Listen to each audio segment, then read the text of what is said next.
ఆంధ్రప్రదేశ్లో నిన్న పర్టికులర్గా కలెక్టర్ల సమావేశం జరగడం యావత్ రాష్ట్రం మొత్తం కూడా చూసింది. ఎందుకంటే ఒక రోజంతా కలెక్టర్లు, మంత్రులు, ముఖ్యమంత్రి, డిప్యూటీ సీఎం అందరూ కలిసి కూర్చొని రాష్ట్రాన్ని ఎలా ముందుకు తీసుకువెళ్ళాలి, ఏ అంశాలు అంటే బీసీ అలాగే వెల్ఫేర్ సంక్షేమం దగ్గర నుంచి, బీసీ దగ్గర నుంచి ఎస్సీ ఎస్టీ వెల్ఫేర్ దగ్గర నుంచి ప్రతి అంశం మీద దాదాపుగా గంటల తరబడి కూర్చున్న వాళ్ళు కూర్చున్నట్టుగా జరిపిన చర్చ సారాంశం ఏంటి అంటే, గత ప్రభుత్వం కలెక్టర్ల సమావేశంలో ప్రజావేదికను కూల్చేసింది, కానీ ఈ ప్రభుత్వం ఎలా ముందుకు వెళ్ళబోతుంది, పేదల ప్రభుత్వంగా ఎలా మారబోతుంది, గుడ్ గవర్నెన్స్ అనేది ఎలా తీసుకురాబోతుంది అన్న విషయాన్ని ముఖ్యంగా కలెక్టర్లకి దిశానిర్దేశం చేస్తూ రాష్ట్ర ప్రజలు లేదంటే పరిపాలనా విధానం ఎలా ఉండాలనే దాని మీద నిన్న చంద్రబాబు నాయుడు గారు, పవన్ కళ్యాణ్ గారు వీరంతా మంత్రుల సమక్షంలో కలెక్టర్లతో మాట్లాడిన పరిస్థితిని మనం చూస్తున్నాం. నిజంగా గతంలో ఇలా మంత్రులు, కలెక్టర్లు ఒక సమావేశం కొన్ని అంశాల మీద చర్చించడం ఇలాంటివి గతంలో పెద్దగా చూడలేదు, వాటి గురించి కూడా మాట్లాడుకున్న దాఖలాలు కూడా లేవు. కానీ ఇప్పుడు వరుసగా జరుగుతున్న ఈ సమావేశాలు రాష్ట్ర అభివృద్ధికి ఎలా దోహదం చేయబోతున్నాయి అనేది ఒక అంశం అయితే, ఇంకొక అంశం చంద్రబాబు నాయుడు గారు పర్టికులర్గా ప్రస్తావించారు. రాష్ట్రం విభజన వల్ల జరిగిన గాయం కంటే, రాష్ట్రానికి విభజన వల్ల జరిగిన నష్టం కంటే ఈ 5 ఏళ్ల పాటు వైసీపీ ప్రభుత్వం పాలన వల్ల జరిగిన నష్టం పూడ్చుకోలేనిది. 20 ఏళ్ళైనా సమయం పడుతుందేమో ఈ పూడ్చుకోవడానికి. ముఖ్యంగా రెవెన్యూ విభాగంలో జరిగిన అనేక అవకతవకలు, భూములు దోచుకున్న తీరు, డబ్బుని, గంజాయిని, విచ్చలవిడిగా మద్యాన్ని ఎలా ఆంధ్రప్రదేశ్లో పారించారు అన్న విషయంలో ఒక ప్రక్షాళన, ఒక శుద్ధి చేయాలి అంటే అంత ఈజీగా అయితే లేదు అన్న విషయాన్ని స్వయంగా చంద్రబాబు నాయుడు గారు ఇప్పటి వరకు ఆయన ముఖ్యమంత్రిగా ఉన్నప్పుడు ఏది కాదు, లేదు, రాదు, అవ్వదు అని మాట్లాడని ముఖ్యమంత్రి చంద్రబాబు నాయుడు గారు ఇప్పుడు మాట్లాడారు అంటే రాష్ట్ర పరిస్థితి ఏంటో అర్థమవుతుంది. ఈ పరిస్థితుల్లో రాష్ట్ర ప్రజలు ఎలా ఉండాలి, లేదంటే మంత్రులు ఎలా ఉండాలి అన్న విషయాన్ని మాత్రం ఇది ఒక చైతన్యపరుస్తూ ఉన్న పరిస్థితి ఉంది. ఈ నేపథ్యంలో 38 హత్యలు జరిగితే ఆ 38 హత్యలు మా వాళ్ళవే అని, లేదంటే ఢిల్లీలో లేదంటే ఇక్కడ ప్రెస్ మీట్లు పెట్టి మాట్లాడుతున్న తీరు పట్ల ఒక్కొక్కరు మండిపడుతున్నారు. ఏ శవం కనిపిస్తే ఆ శవం మాదే అంటూ మాట్లాడుతున్న తీరుని డొక్కా మాణిక్యవరప్రసాద్ గారు, అంటే ఆయన మొన్నటి వరకు ఎన్నికల ముందు వరకు కూడా వైసీపీలోనే ఉన్నారు, స్వయంగా ఆయనే చెప్తున్నారు సజ్జల స్టైలే అలా ఉంటుంది. ముఖ్యంగా ప్యాలెస్లో డాన్లు అందరినీ తీసుకొచ్చి మీటింగ్ పెట్టారు అని చెప్తున్నారు. ఆ మీటింగ్ సారాంశం ఏంటంటే రాష్ట్రం ప్రశాంతంగా ఉండకూడదు, ఎప్పుడు ఏదో ఒకటి జరుగుతుంది అన్న విషయాన్ని తీసుకువెళ్ళాలి అనేదాన్ని డొక్కా మాణిక్యవరప్రసాద్ గారు చెప్పారంటే, వైసీపీ నాయకులుగా ఇన్నాళ్ళు అక్కడ ఉన్నవాళ్ళు చెప్పారు అంటే సజ్జల రామకృష్ణారెడ్డి గారి ప్లాన్ ఆఫ్ యాక్షన్ ఏంటి? సజ్జల రామకృష్ణారెడ్డి గారు ఇన్నాళ్ల పాటు ఒక జర్నలిస్ట్గా ఆయన సాక్షి మీడియాలో వీటిలో చేసుకుంటూ వచ్చారు కాబట్టి ఆయన మీద ఒక గౌరవం, అభిమానం జర్నలిస్టులందరికీ ఉండేది. కానీ ఇప్పుడు సజ్జల రామకృష్ణారెడ్డి 2 అనే ఒక వ్యక్తిని చూడబోతున్నామా? డొక్కా మాణిక్యవరప్రసాద్ గారి మాటల్లోని ఆంతర్యం ఏంటి? అందరితో కలిసి మీటింగ్ పెట్టి రాష్ట్రంలో శాంతి భద్రతలు లేకుండా చేయడమే టార్గెటా? జరిగిన ప్రతి ఇన్సిడెంట్ని కూడా వైసీపీ ఖాతాలో వేసుకున్నంత మాత్రాన అది హత్యలు లేదంటే రాష్ట్రం ప్రశాంతంగా లేదు అన్న విషయాన్ని కనుక బయటకు వెళితే ఒకవైపు కలెక్టర్లు లేదంటే మంత్రులు వీరంతా చేసే కృషి, ప్రజలు ఇచ్చిన మ్యాండేటు ఏమైపోవాలి అన్న ఒక ప్రశ్న అయితే రైజ్ అవుతుంది. కాబట్టి ఇప్పుడున్న ప్రతిపక్ష హోదా కోసం లేదంటే ప్రతిపక్షంలో ఉన్న తనకి కావాల్సిన హక్కుల కోసం లేదంటే తన సెక్యూరిటీ కోసం ఫైట్ చేస్తున్న జగన్మోహన్ రెడ్డి గారు రాష్ట్ర అభివృద్ధికి కావాల్సిన, రాష్ట్రం నిలబడడానికి కావాల్సిన దాని మీద కూడా ఎంతవరకు నిలబడాల్సిన అవసరం ఉంది, దాని గురించి మాట్లాడదాం. Senior political analyst Epson Rajesh గారు ఉన్నారు స్టూడియోలో. నమస్తే అండి రాజేష్ గారు. అలాగే వంశీ గారు ఉన్నారు, తెలుగు యువత అధికార ప్రతినిధి. వంశీ గారు నమస్తే అండి. బండారు వంశీ గారు. నమస్కారం. వంశీ గారు నమస్తే అండి. ముందుగా వంశీ గారు మీరు చెప్పండి, ఇప్పటి వరకు అంటే నేను చెప్పిన దాంట్లో రాష్ట్రంలో జరుగుతున్నది 2 అండి. ఒకవైపు మీరేమో మీ పని మీరు చేసుకుంటూ వెళ్ళడానికి మీ ప్రణాళికలు మీరు సిద్ధం చేసుకుంటున్నారు, ఇంకొక వైపు మరి డాన్లందరినీ కూడా ప్యాలెస్కి పిలిచి ఏదో చర్చ జరిగింది, ఏ క్షణం ఏదైనా జరగవచ్చు అన్న ఒకటి స్వయంగా డొక్కా మాణిక్యవరప్రసాద్ గారే మాట్లాడారు అంటే ఎలా అర్థం చేసుకోవాలి? ఒకసారి ఆయన మీడియాతో మాట్లాడిన ఇది ఉంది, ఒకసారి చూసిన తర్వాత మీరు మాట్లాడండి. డొక్కా గారు ఏమన్నారు ఒకసారి ప్లే చేయండి. కల్కి సినిమాలో కాంప్లెక్స్ ఉంది కదా, ఆ కాంప్లెక్స్ కమాండరు అంటే సజ్జల ఈ మధ్య రాష్ట్రంలోని డాన్స్ అందరిని పిలిపించి, అంటే డాన్స్ అంటే ఈ లా అండ్ ఆర్డర్ని చెడగొట్టే బ్యాచ్, డాన్స్ అందరితో మీటింగ్ పిలిచి ప్రభుత్వాన్ని రైట్ డైరెక్షన్లో పోకుండా మనం డిస్టర్బ్ చేయాలి, మనం వాళ్ళని డైరెక్షన్ మార్చాలి. అభివృద్ధి వైపు వెళ్లకుండా ప్రభుత్వం లా అండ్ ఆర్డర్ వైపు ఎప్పుడు కూడా లా అండ్ ఆర్డర్ ప్రాబ్లమ్స్ ఉన్నాయి, ఎప్పుడు ఇబ్బందులు నేను సృష్టించాలి. దానికి మీకు కావాల్సిన ఆర్థిక వనరులను కూడా నేను సమకూరుస్తానని సజ్జల అంటే కమాండర్, కల్కి సినిమాల కమాండర్ ఇక్కడ సజ్జల అనమాట. ఆ కాంప్లెక్స్లు పిలిపించి రాష్ట్రంలో ఉన్న అన్ని జిల్లాల్లో డాన్స్తో మాట్లాడారు. ఆ మీటింగ్లో ఉన్న వివరాలని పోలీసు వాళ్ళు విచారించి ఈ డాన్స్ లేకపోతే ఈ కమాండర్ ఏం ఇన్స్ట్రక్షన్ ఇచ్చారో వాటిపై విచారణ జరపాలని నేను డిమాండ్ చేస్తాను. వాళ్ళ డైరెక్షన్ మార్చాలి ప్రభుత్వాన్ని. డైరెక్షన్ మారిస్తే ప్రజల్లో ఏంటంటే అస్థిరత ఉంది, ప్రభుత్వం సరైన డైరెక్షన్ వెళ్ళట్లేదు. సరైన డైరెక్షన్ వెళ్తే స్థిరపడిపోద్ది కదా ప్రభుత్వం. వచ్చిన రోజు నుంచి గోల్ చేయటం. రాష్ట్రంలో ఎక్కడ రౌడీ శవం పడ్డా, ఎక్కడ రౌడీ మీద గోల్ జరిగినా ఇది మా ఖాతా అని చెప్తున్నారు. ఇంతకుముందు శవాలు పెడితే మా ఖాతాలు వేసుకునేవాడు, ఇప్పుడు రౌడీలు పెడితే మా ఖాతాలు వేసుకుంటున్నారు. అదేంటి ఎక్కడో రౌడీజం కొట్టుకుంటారు, వస్తూ ఉంటారు, లేకపోతే ఏదో కొట్లాడదు.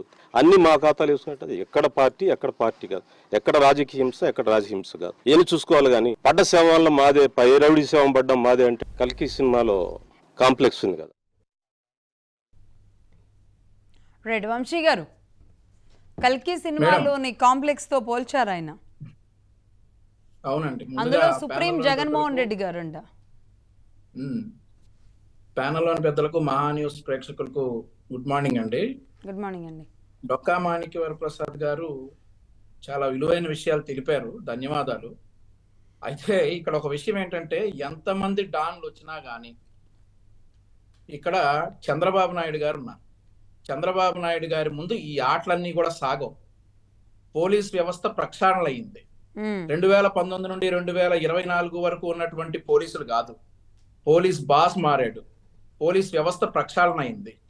కాబట్టి ఇట్లాంటి డాన్ల ఆటలు సాగు అని చెప్పి మహా న్యూస్ సాక్షిగా ఆంధ్రప్రదేశ్ రాష్ట్ర ప్రజలకు, తెలుగు యువత అధికార ప్రతినిధిగా నేను భరోసా ఇస్తా ఉన్నా. ముందుగా ఎంతమంది డాన్లు వచ్చినా గానీ ఒక పక్క అభివృద్ధి జరిగిపోతానే ఉంటది, ఒక పక్క ఇట్లాంటి డాన్లు ఏమన్నా అరాచకాలు చేయడానికి ప్లాన్లు చేస్తే బెండ్ తీసే కార్యక్రమం కూడా జరుగుతుందని చెప్పేసి తెలుగుదేశం పార్టీ తరఫున, చంద్రబాబు నాయుడు గారి తరఫున నేను మహా న్యూస్ ప్రేక్షకులకు అంటే ఈ 38 హత్యలన్నీ వైసీపీవే అని చెప్పడంలో మరి డాన్ల పాత్ర, అందులో కుట్రలు లేవంటారా? ఇందులో మరి ఎంతవరకు బెండ్ తీశారు?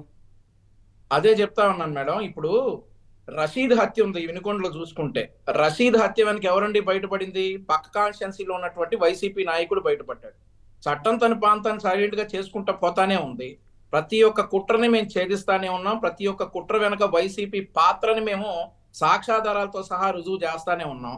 ఇప్పుడు ఎక్కడున్నారు? రషీద్ని హత్య చేసినటువంటి వైసీపీ నాయకుడు అరెస్ట్ అయ్యి జైల్లో ఉన్నాడు. అలాగే ఈ 36 హత్యలు 37 హత్యలు ఏంటేంటో చెప్తా ఉన్నాడు. పేర్లు అడిగితే చెప్పలేదు. మరి మాకైతే అన్ని హత్యలు కనపడలా. ఒకవేళ మీరేమన్నా ఎంక్వైరీ చేసి ఈ హత్యలు ఇవిగో అని చెప్తే వాటి వెనకుంది ఎవరో కూడా మేము ఎంక్వైరీ చేస్తాం. అసలు ఎక్కడా హత్యలు జరగలేదు, ఆ 37 హత్యలు జరగలేదు.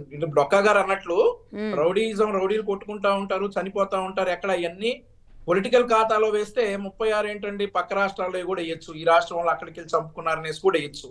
కాబట్టి ఇప్పుడు నిన్న మీరు చూసుకుంటే సోషల్ మీడియాలో ఒక వీడియో తిప్పారు. ఎవరో చుండూరు మండలంలో ఒక కుర్రోడ్ని విచక్షణారహితంగా కొడతా ఉన్నారు. కొడతా ఉంటే సోషల్ మీడియాలో ఈ పేటీఎం బ్యాచ్ అంతా కూడా ఈ తెలుగుదేశం పార్టీ నాయకులు చేశారని చెప్పారు. మేము ఎంక్వైరీ చేశాం, చుండూరు సిఐ గారితో నేను మాట్లాడా.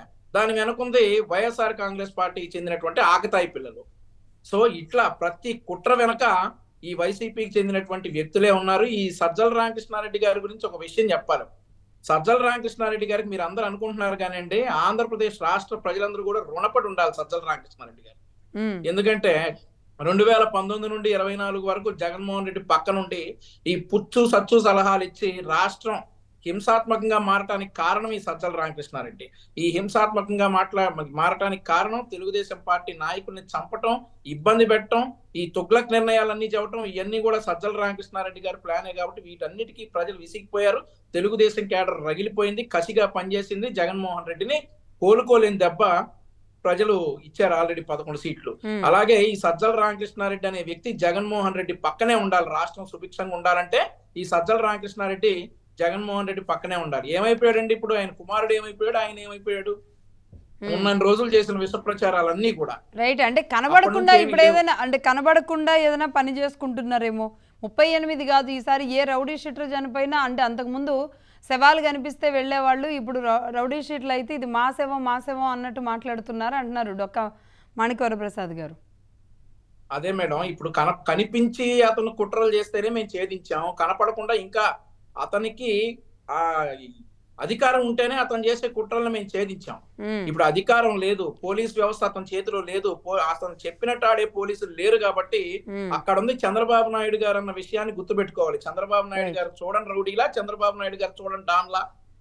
నిన్న చంద్రబాబు నాయుడు గారు ఒక విషయం చెప్పారు, నేను అన్ని వైలెన్స్ చూశాను, నా హయాంలో అన్ని వైలెన్స్ చేశారు ప్రతిపక్షం వాళ్ళు. 2019 నుండి 24 వరకు చూసినటువంటి వైలెన్స్ ఇక నుండి వాళ్ళు చేయబోయేటటువంటి వైలెన్స్ కూడా అరికడతాం. ఖచ్చితంగా ఆంధ్రప్రదేశ్ రాష్ట్ర ప్రజలను సంతోషంగా సుభిక్షంగా ఉండటానికి చేసినటువంటి చర్యలన్నీ తీసుకుంటామని చంద్రబాబు నాయుడు గారు నేను చెప్పారు. సజ్జల రామకృష్ణారెడ్డి కనిపించకుండా చేసినా, కనిపించి చేసినా గానీ ఆయన బెండు తీయటం కారణం ఇట్లాంటి.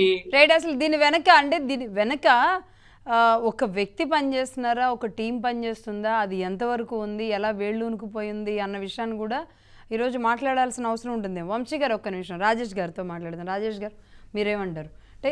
అంటే ఒక కుట్రకి వేళ్ళూనుకుపోయి ఉన్న ఒక తత్వానికి ఈరోజు దాన్ని ప్రతిబింబిస్తున్న తీరే 38 అని చెప్పడం, 38 మీద లిస్ట్ ఇవ్వమంటే ఇవ్వలేదు. మీరేమంటారు? అసలు ఇది ఎటువైపు వెళ్తుంది? ఈ సజ్జల రామకృష్ణారెడ్డి సాక్షిలో కీలక బాధ్యతలో ఉన్న రోజునే అతని ద్వారా వండివార్చిన కథనమే నారాసుర రక్త చరిత్ర. అంటే ఒక హత్య జరిగింది, ఆ హత్య కూడా ఒక హై ప్రొఫైల్ వ్యక్తికి సంబంధించిన హత్య జరిగింది.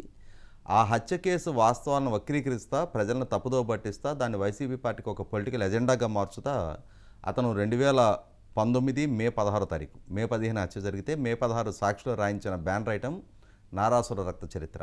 అంటే ఒక కృకుడు ఆలోచనతోటి సమాజాన్ని ఏ తప్పు ద్వారా అయినా సరే తమకు అనుకూలంగా మలుచుకోవాలనే ఉద్దేశంతో నిన్న మన కళ్ళ ముందు జరిగిన ఒక సంఘటన, ఎక్కడో జపాన్లో బ్యాంక్స్ ఇంట్రెస్ట్ రేట్ పెంచితే యుఎస్లో అక్కడ ఇన్ఫ్లేషన్ రాబోతుంది, అక్కడ రెసెషన్ రాబోతుంది అని చెప్పని ఒక వార్త బయటకు వస్తే ఇండియాలో ఉన్న స్టాక్ ఎక్స్చేంజ్లో 15.5 లక్షల కోట్ల రూపాయల సంపద ఆవిరైపోయింది.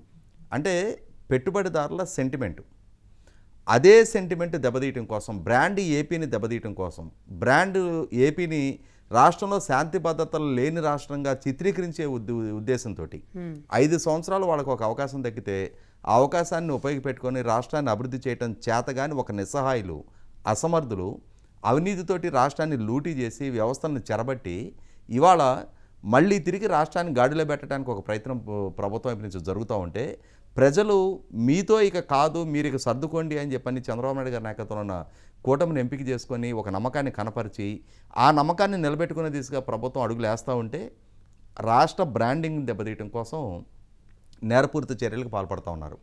ఇవాళ డొక్కా మాణిక్య ప్రసాద్ గారు చెప్పింది నాకైతే ఏం ఆశ్చర్యం అనిపించట్లేదు. ఎందుకంటే ఇదే సజ్జల రామకృష్ణారెడ్డి గతంలో ఒకసారి గమనించుకుంటే చంద్రబాబు నాయుడు గారు అరెస్ట్ జరిగిన రోజు, ఆ అరెస్టు జరిగిన సందర్భంగా నారా లోకేష్ భీమవరంలో తన పాదయాత్ర నుంచి తన తండ్రిని, తను పార్టీ ప్రధాన కార్యదర్శి, అలాగే చంద్రబాబు నాయుడు గారి ఏకైక కుమారుడు, అంటే ఇటు పార్టీ పరంగాను కుటుంబ పరంగాను తనే అటెండ్ అవ్వాలి.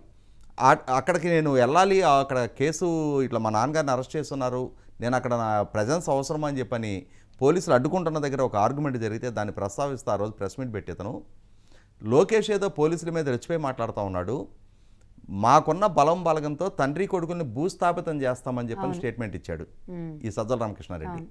ఇవాళ ఈ తండ్రి కొడుకులు ఎక్కడున్నారు? ఇప్పుడు వంశీ ప్రస్తావించినట్టుగా ఇప్పుడు ఈ తండ్రి కొడుకులు ఎక్కడున్నారు?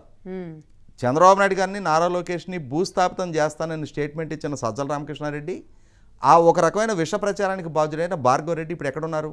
ఇప్పుడు రండి ప్రజల్లోకి వచ్చి సజ్జల రామకృష్ణారెడ్డి గారిని నడిపిస్తున్నది మొత్తం జగన్మోహన్ రెడ్డి గారనో, లేదా జగన్మోహన్ రెడ్డి నడిపిస్తున్న సజ్జల రామకృష్ణారెడ్డి అనో కాదు, వీళ్ళిద్దరు నడిపిస్తున్నది ఇంకో శక్తి అనో, ఇలాంటిది నడిచింది. కానీ అంటే సజ్జల రామకృష్ణారెడ్డి గారి పట్ల అంటే ఆయన తాడేపల్లికి పిలిచి ఆయన సైలెంట్ అయిపోయారు, ఆయన ఓటమికి కారణం జగన్మోహన్ రెడ్డి గారే, వీళ్ళ మధ్య గ్యాప్ వచ్చింది, భార్గవ రెడ్డి కూడా లేరు, ఇది కదా నడుస్తుంది.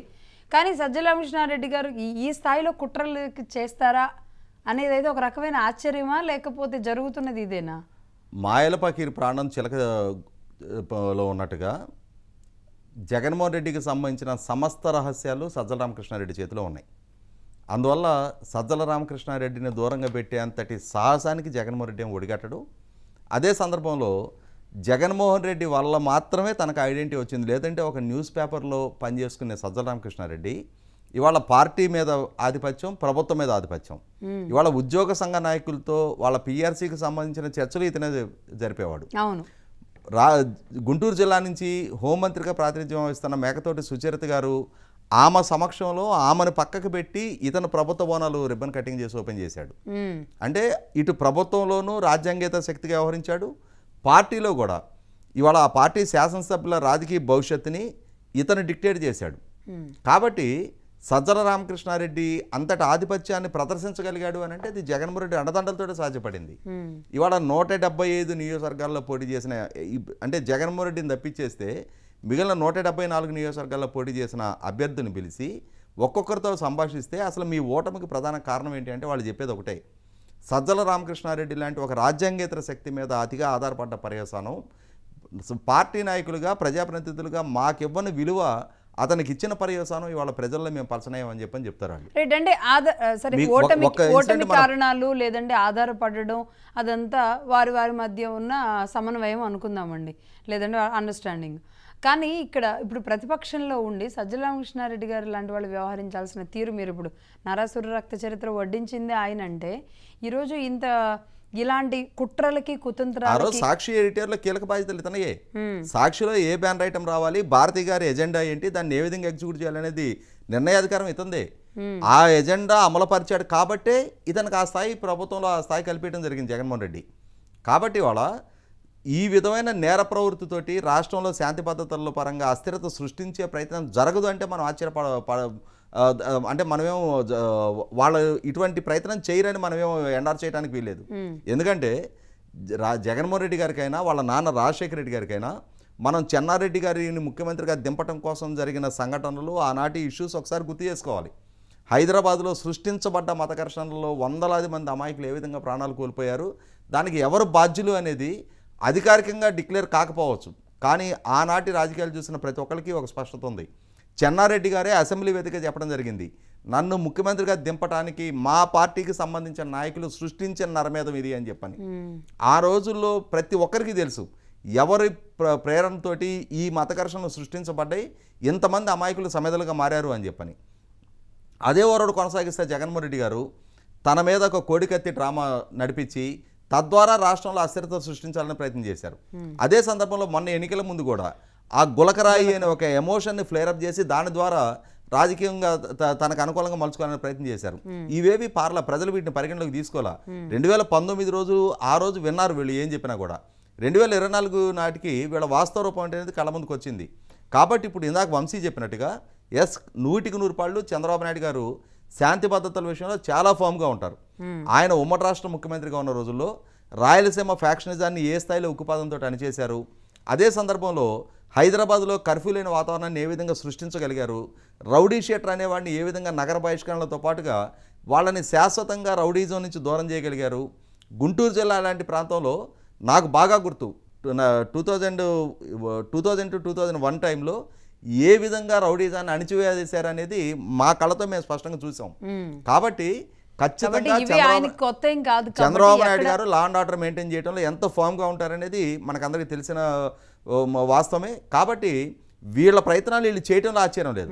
వాళ్ళ ప్రయత్నాలు చేస్తారు, కానీ ప్రభుత్వ పరంగా కఠినాతి కఠినమైన చర్యలు తీసుకుంటారు. ఇప్పుడు డొక్కా మాణిక్ వరప్రసాద్ గారు ఇంకొక అడుగు ముందుకేసి ఎవరెవరు ఆ సమావేశంలో పాల్గొన్నారనేది కనుక సమాచారం ఇవ్వగలిగితే ఖచ్చితంగా ప్రభుత్వానికి కూడా ఇంకా ఈజీగా హ్యాండిల్ చేయడానికి వీలవుద్ది.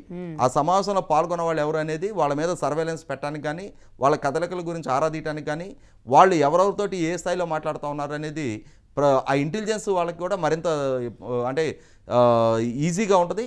ఖచ్చితంగా అంటే ఇటువంటి సంఘటనలకి 50 రోజుల పాటు ఇప్పుడే చూస్తూ ఉన్నాం మనం. అసత్య ప్రచారాలు, 36 హత్యలు జరిగినాయి, 35 మంది ఆత్మహత్యలు చేసుకున్నారు, 300 హత్యాయత్నాలు జరిగినాయి, 560 ప్రైవేట్ ఆస్తులు ధ్వంసమైనాయి, 490 ప్రభుత్వ ఆస్తులు ధ్వంసమైనాయి, 1000కి పైగా దాడులు దౌర్జన్యాలు జరిగినాయి అని చెప్పని ఢిల్లీకి ఎక్కి లగలకెక్కారు వీళ్ళు. అసలు వాస్తవాలు ఏంటి, మీరు ఎంతమందిని హత్యలకు గురయ్యారో మీ డీటెయిల్స్ ఇవ్వండి అంటే ఒక్క సమాచారం ఇప్పుడు మన కళ్ళ ముందు కనిపిస్తుంది. ఏంటి, ఒక ఆత్మహత్య జరిగింది. ఎవరు జరిగింది అది?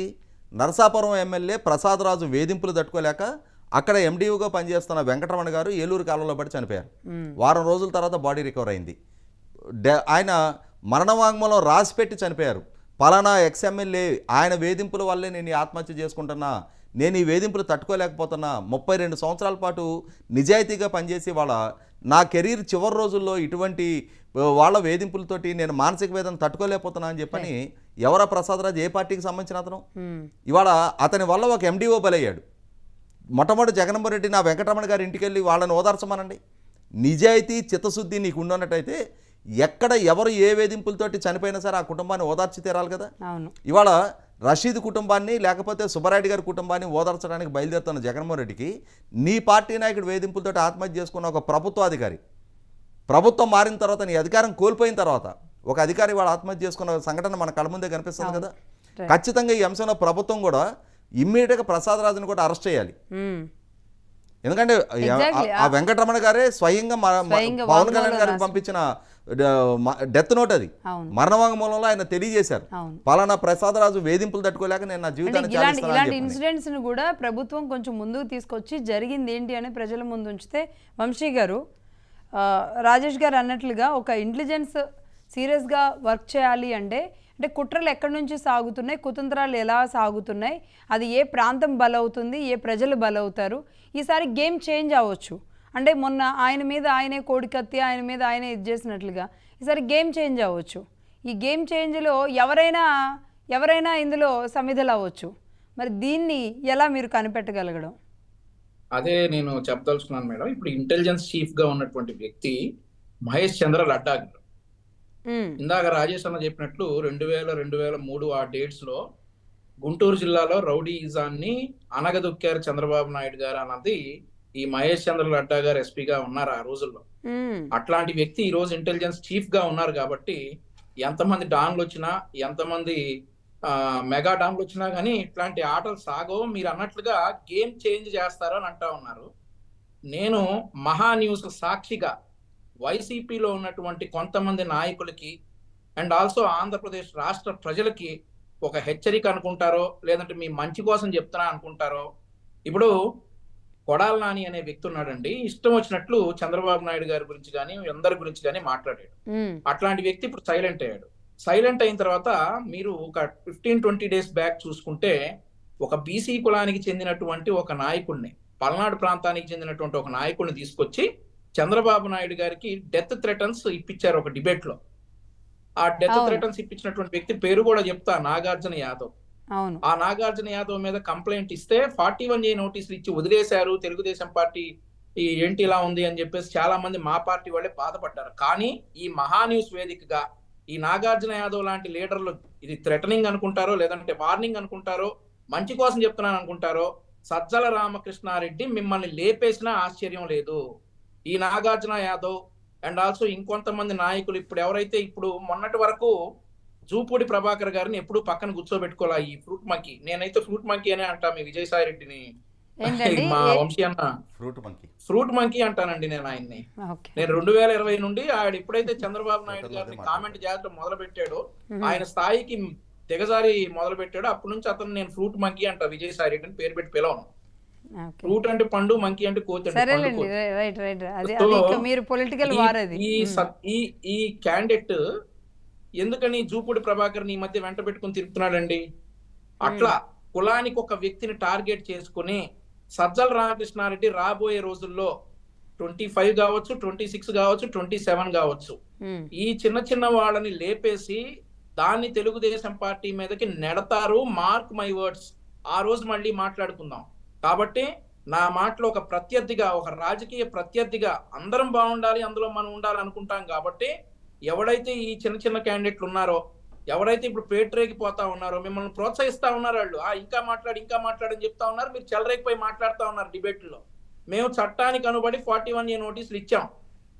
అలా ఈ క్యాండిడేట్లని డెఫినెట్లీ రాబోయే రోజుల్లో వీళ్ళకి లైఫ్ థ్రెట్ ఉంది ఈ సజ్జల రామకృష్ణారెడ్డి నుండి.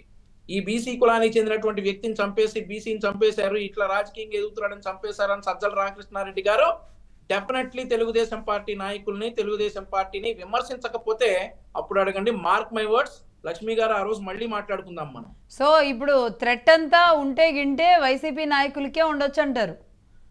ఉంటుందండి.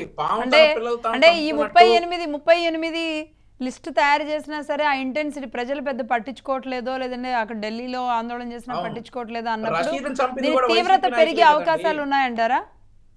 మేడం ఇప్పుడు ఈ రషీద్ అనేవాడు చిన్న పిల్లోడు, కాన్స్టిట్యున్సీకి చెందినటువంటి ఒక నాయకుడు. అట్లాంటి రషీద్ చంపింది కూడా వైసీపీ నాయకులే అని బయటపడింది కదా.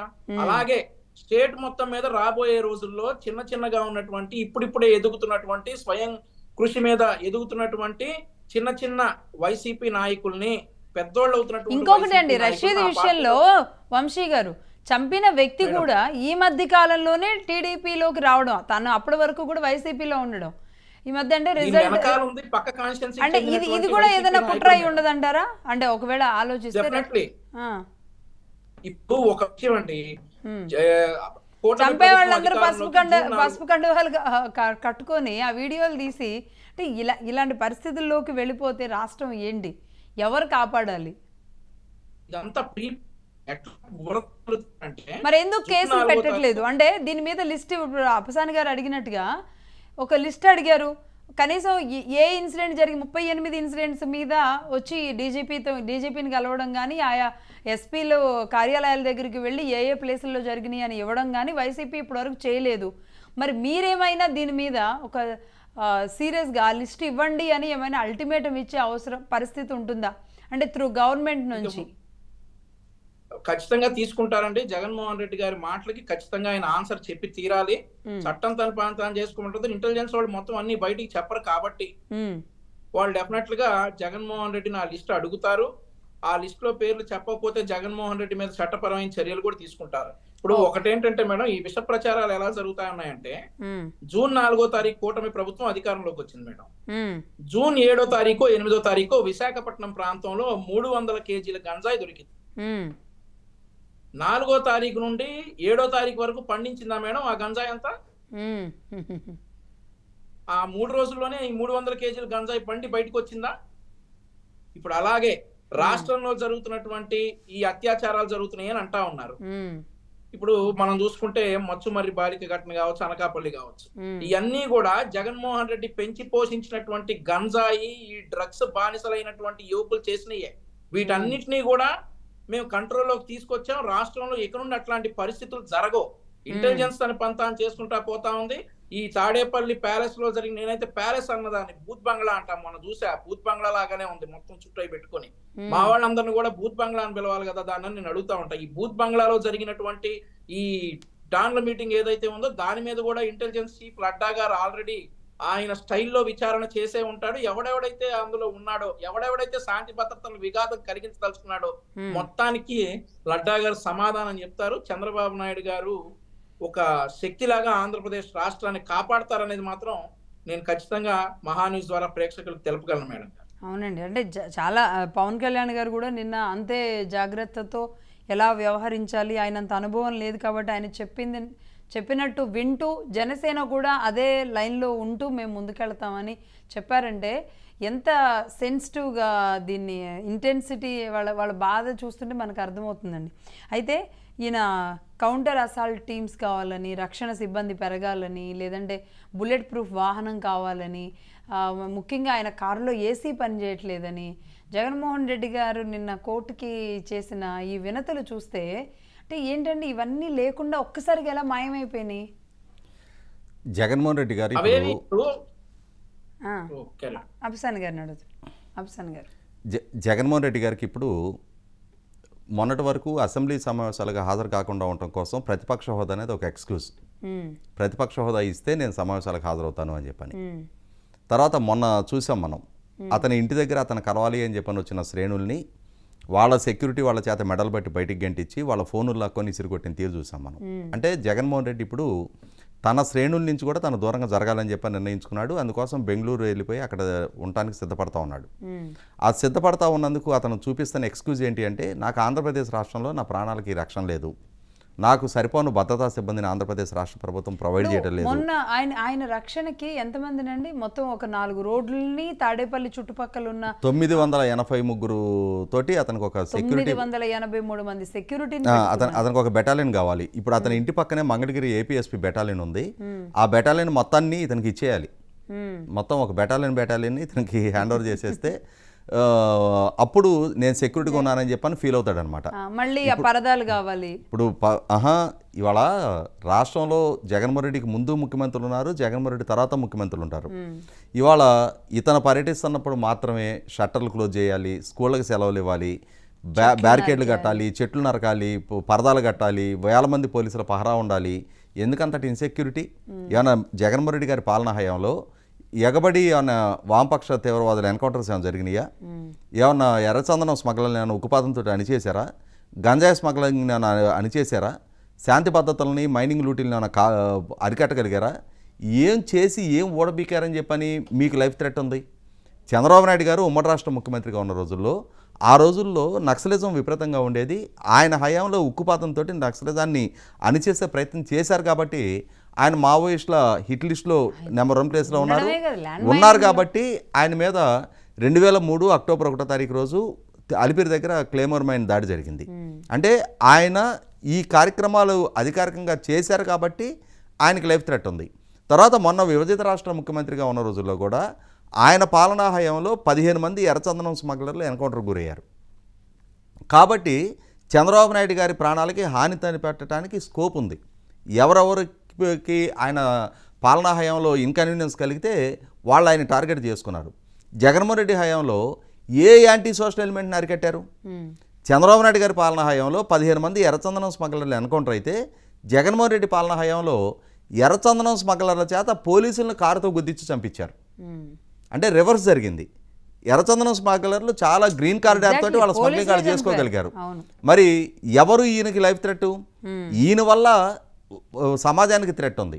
ఈయన పాలనా హయాంలో చంద్రబాబు నాయుడు గారు అమరావతి పర్యటన సందర్భంగా ఆయన మీద చెప్పులు రాళ్లతో దాడి చేశారు. ఆయన నందిగాంలో ప్రసంగిస్తున్న సందర్భంగా ఒకసారి రాళ్లదాడి చేశారు. ఎర్రగొండపాలెంలో ప్రసంగిస్తున్న సందర్భంగా ఒకసారి రాళ్లదాడి చేశారు.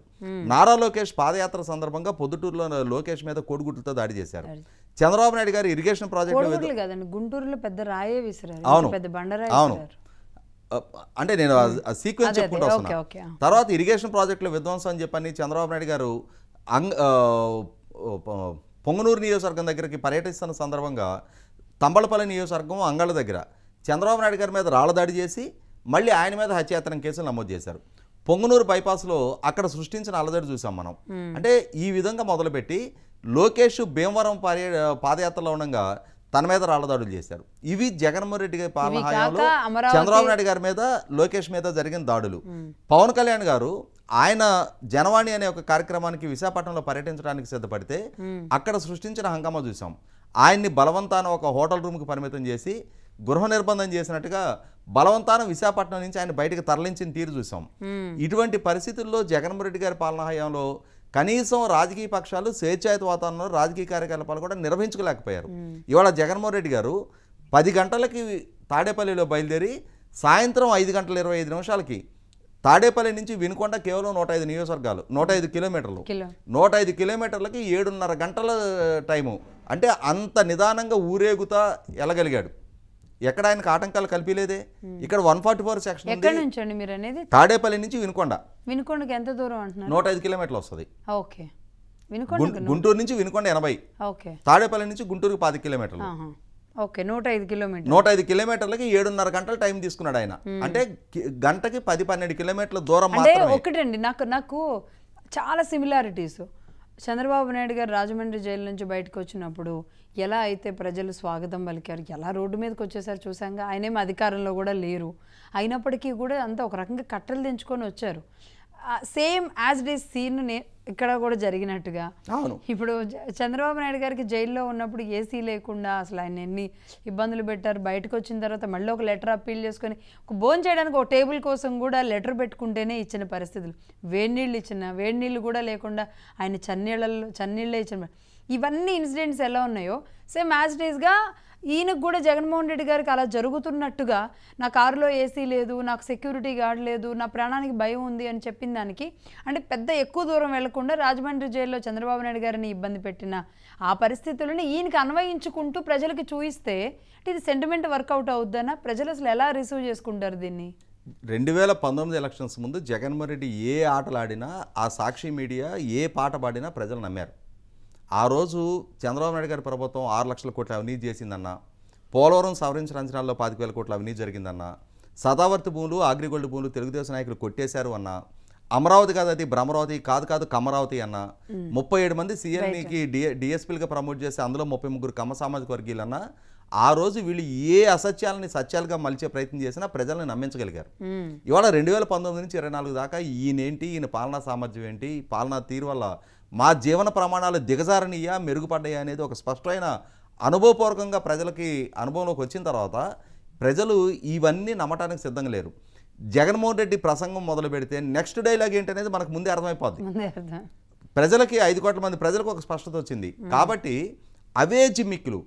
ఎందుకు మన ప్రజల నుంచి దూరం జరిగాం, ఎందుకు మనల్ని ప్రజలు డిజోన్ చేసుకున్నారు, ప్రజలు మనల్ని ఓడించలేదు, శిక్షించారు, ఇంతటి ఆగ్రహం ప్రజల్లో పెరగడానికి కారణం ఏంటి అని చెప్పని నిజాయితీతో చిత్తశుద్ధితో పోస్ట్ మార్టం చేసుకొని దానికి తగిన విధంగా ప్రజల్ని మా రాజకీయ విధానాలు మార్చుకుంటున్నాం, మీ అంశాల పట్ల చిత్తశుద్ధితో స్పందిస్తాం, ఇంతకు ముందు జరిగిన పొరపాట్లు భవిష్యత్తులో జరగనివ్వం అని చెప్పని ప్రజలకు చేరువైతే ప్రజలు ఆదరిస్తారు. కానీ అవేమీ లేకుండా మేము 2019కి ముందు ఏ విధానాలు అయితే అనుసరించామో అదే విధానాలు ఇప్పుడు కూడా మళ్ళీ మక్కిగా అదే అసత్య ప్రచారాలు, ప్రతి ఇన్సిడెంట్ ను కూడా మక్కి టు మక్కి అదే విష ప్రచారం చేస్తాం, ఇదే అసత్యాల ప్రచారం చేస్తాం, మీరు నమ్మండి అని చెప్పని ప్రజల మీదకి నెట్టే ప్రయత్నం చేస్తే పరిగణలోకి తీసుకోవడానికి ప్రజలు సిద్ధంగా లేరు.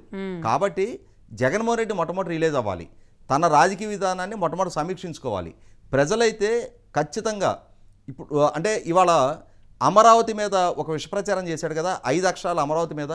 దాని పర్యవసానం జరిగింది ఏంటి అంటే 151లో నుంచి అమరావతి ఆ 5ను గుంజేసుకుంది, 11 మిగిలిని. ఇప్పటికీ జగన్మోహన్ రెడ్డి రిలీజ్ కావట్లా. కాబట్టి ఖచ్చితంగా ప్రజలైతే ఈ ఏమర్పాటుకి మరొకసారి గురికాటానికి సిద్ధంగా లేరు. వాళ్ళ రాజకీయ విధానం వాళ్ళు అదే విధంగా కొనసాగిస్తే నెక్స్ట్ టైం వచ్చేటప్పటికి ఆ 11 స్థానాలు కూడా దక్కే ఆస్కారమే లేదు. రైట్ అండి. వంశీ గారు మీరేమంటారు?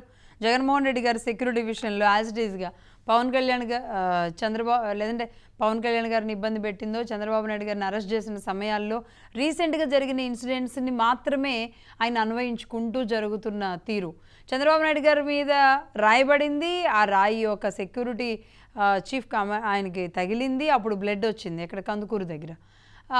సేమ్ అలాంటిదే ఈయన మీద రాయబడినట్టుగా. అంటే షర్మిల గారు అంటూ ఉంటారు, అసలు నిద్రపోయినా నిద్ర లేసినా చంద్రబాబు నాయుడు గారి తప్ప జగన్మోహన్ రెడ్డి గారికి ఇంకా కళ్ళల్లో ఇంకేం కనబడట్లేదు అని. ఎందుకు అంటే ఎందుకు అది భయమా, ప్రేమ, లేకపోతే ఆయన్ని ఫాలో అవుతున్నారా, ఏంటది? ఇప్పుడు చంద్రబాబు నాయుడు గారు ఇతను సెక్యూరిటీ తగ్గించారు అని చెప్పేసి అతను చెప్తా ఉన్నారండి. ఒక విషయం ఇక్కడ మేము చెప్పదలుచుకుంది ఏంటంటే, అతని ఇంటికి వెళ్లే మార్గం ఏదైతే ఈ తాడేపల్లి బూత్ బంగ్లా ఉందో, అతని ఇంటికి వెళ్లే మార్గాన్ని 5 సంవత్సరాలు ఒక మోనార్క్ లాగా, అది పబ్లిక్ రోడ్డు, ఆ పబ్లిక్ రోడ్ యాక్సెసిబుల్ అయితే ఒక ప్రాంతం నుండి ఒక ప్రాంతానికి 3 నిమిషాల్లో వెళ్లే దూరాన్ని చుట్టూ తిరిగి రావటానికి 15 నిమిషాలు పట్టేటటువంటి దూరం. అట్లాంటి పబ్లిక్ రోడ్ ని ఇతను ముఖ్యమంత్రిగా ఉండగా మోనార్క్ గా మూయించేసేసుకున్నాడు. అవును. కూటమి ప్రభుత్వం అధికారంలోకి వచ్చిన తర్వాత ఈ అధికారులు ఎవరైతే ఉన్నారో అందరూ చూసి అక్కడి ప్రజలు కూడా హర్షించి ఆ రోడ్డు ఇలా ఇన్నాళ్ల పాటు మూసేశారా అన్నది ఈ 5 ఏళ్ల పాటు నిజానికి టీడీపీ కూడా మాట్లాడలేకపోయింది. అవునండి. ఇప్పుడు ఇతను ముఖ్యమంత్రిగా ఉండగా ఎవరి మాట లెక్క చేయలే, కనీసం కోర్టు ఆర్డర్స్ కూడా ఇతను ఫాలో అయిన పరిస్థితి లేదు, మీరు కూడా గమనించారు. అలాగే అలా మూయించేసినటువంటి రోడ్డుని ఓపెన్ చేస్తే అది సెక్యూరిటీ థ్రెట్ ఎలా అవుతుంది మేడం? అంతేగా, అది సెక్యూరిటీ, అది ఒక్కటి తప్ప మీరు రోజు ఆయన కాన్వాయ్ చూస్తా ఉన్నారు. ముఖ్యమంత్రిగా ఎన్ని వెహికల్స్ అయితే ఉన్నాయో అన్ని వెహికల్స్ ఉన్నాయి. వాస్తవంగా ఇప్పుడు అతను ముఖ్యమంత్రిగా లేడు కాబట్టి అతనికి గత ప్రభుత్వం ఇచ్చిన వెహికల్స్ తీసేసి వేరే వెహికల్స్ ఇవ్వడం సర్వసాధారణం. సో ఆ వెహికల్స్ అన్ని కూడా అతనితో ఉన్నాయి. కేవలం చంద్రబాబు నాయుడు గారు ముఖ్యమంత్రిగా అయిన తర్వాత మార్పు వచ్చింది ఏంటంటే, ఇతను మోనార్క్ గా నిబంధనలకు అతిక్రమించి మూసేసినటువంటి దారిని ప్రజల సౌకర్యార్థం ఓపెన్ చేశారు. ఓపెన్ చేసిన తర్వాత అతని ఇంటి మీదుగా ప్రజలు వెళ్తా ఉన్నారు. ఇప్పుడు అతని ఇంటి మీదుగా ఎవడెళ్ళినా భయం అయితే ఎందుకు మేడం ఆ బతుకు? ఇంకా సాధారణంగా ఒక రైతు టీవీఎస్ మోపెడ్ మీద ఆ ఇంటి ముందు వెళ్తున్నా కూడా ఇతను భయపడితే ఇంకా బతుకెందుకు మేడం? ఆ సౌండ్ కూడా చంద్రబాబు నాయుడు గారు ఉన్నారు. చంద్రబాబు నాయుడు గారు ఎట్లాంటి సెక్యూరిటీ లేకుండా ప్రతిపక్ష నేతగా ఉన్నప్పుడు ఇతను వెహికల్స్ ఆపించేసేస్తే ఆ అనపర్తిలోనో ఎక్కడనో ఒక సభకి వెళ్ళటానికి 7 కిలోమీటర్లు నడుచుకుంటా వెళ్ళారు. అవును. ఇతను కనీసం ఇంటిలో నుండి బయటికి రాలేని పరిస్థితి, నాకు సెక్యూరిటీ లేదు, నా రోడ్డు ముందు అందరూ వెళ్తా ఉన్నారనంటే ప్రజలు ఏమైనా పిచ్చోళ్ళ మేడం? ఓపెన్ చేశారు, ఆ దారి ఓపెన్ చేసిన దానికి ఇతను ఇంత హంగామా చేస్తా ఉంటే ఏం చేయాలి? కేవలం అంటే ఆయన సెక్యూరిటీ రోడ్డు ప్రాబ్లమేనండి. ప్రజలు ఆయన ఇంటి ముందుకు తిరగడానికి వీల్లేదు. ఓకే, అంటే అదే మేడం. ఇప్పుడు మీకు ఒక విషయం చెప్తాను మేడం.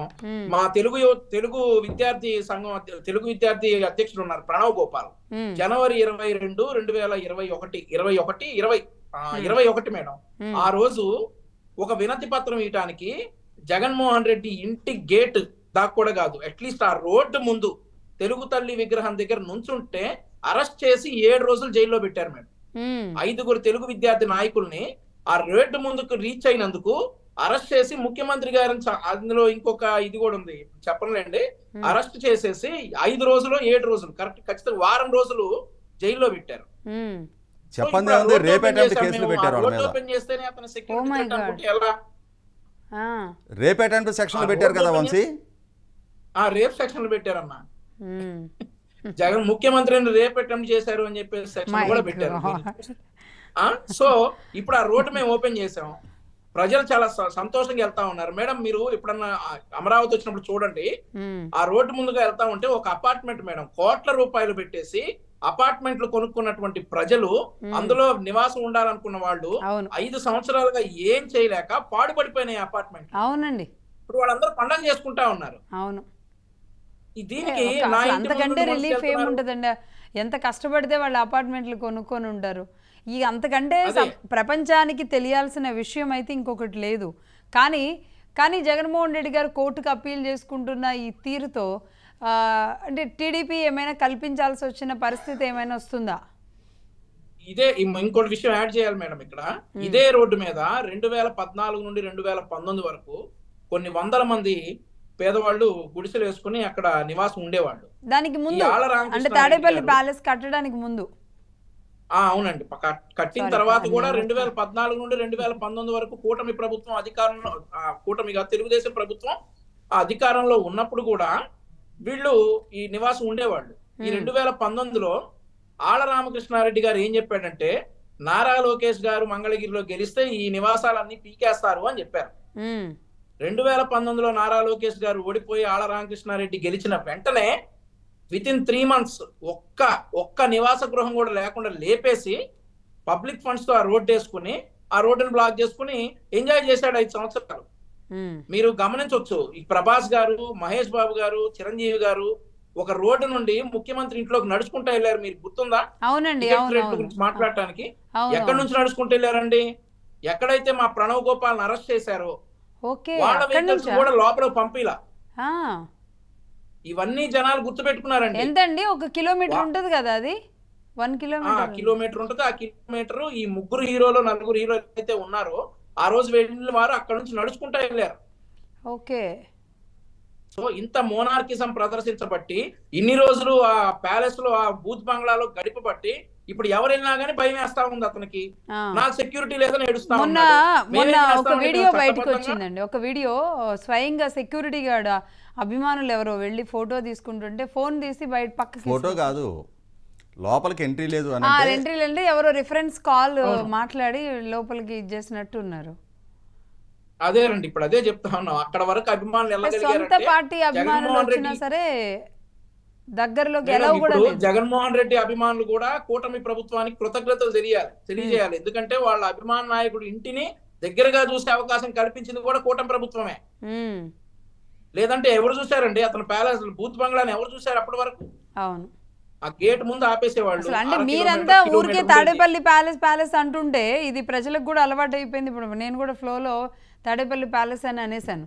అంటే సరే ఆయన నివాసం, అదే ఆయన నివాసం, ఆయన ఇల్లు, మీరంతా అలా అంటూ ఉంటే అది ఎలా ఉంటుందో ఏంటో అనుకునేవాళ్ళం.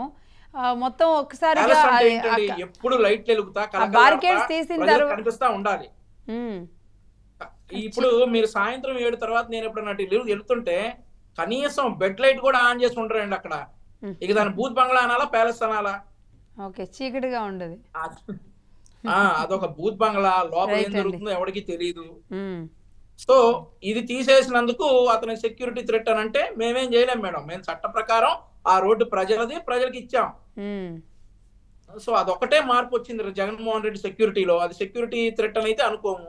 అవును, అంటే అధికారంలో ఉన్నప్పుడు ఆ గ్రిల్స్ అవన్నీ పెట్టుకున్నారు, ఆ రోడ్లన్నీ బ్లాక్ చేశారు. ఇప్పుడు ఆ ప్రజల్ని అడిగితే చెప్పేస్తారు మీకు ఈ రోడ్డు వద్దా అంటే ఊరుకోరు కదా, ఇప్పుడు తిరగబడతారు. ఇంకా ఇప్పుడు అదే అండి వంశీ, నాదొక సజెషన్ ఏంటి అంటే, ప్రభుత్వ పరంగా మీరు ఇమ్మీడియట్గా చేయాల్సింది, అతనికి తలకెక్కిన కళ్ళు నెత్తి మీద నుంచి దింపాలి, కాళ్ళు నేల మీదకి రావాలి అని అంటే మొట్టమొదటిగా ప్రభుత్వ పరంగా చేయాల్సింది, మీరు పిటిషన్ మూవ్ చేయండి కోర్టులో.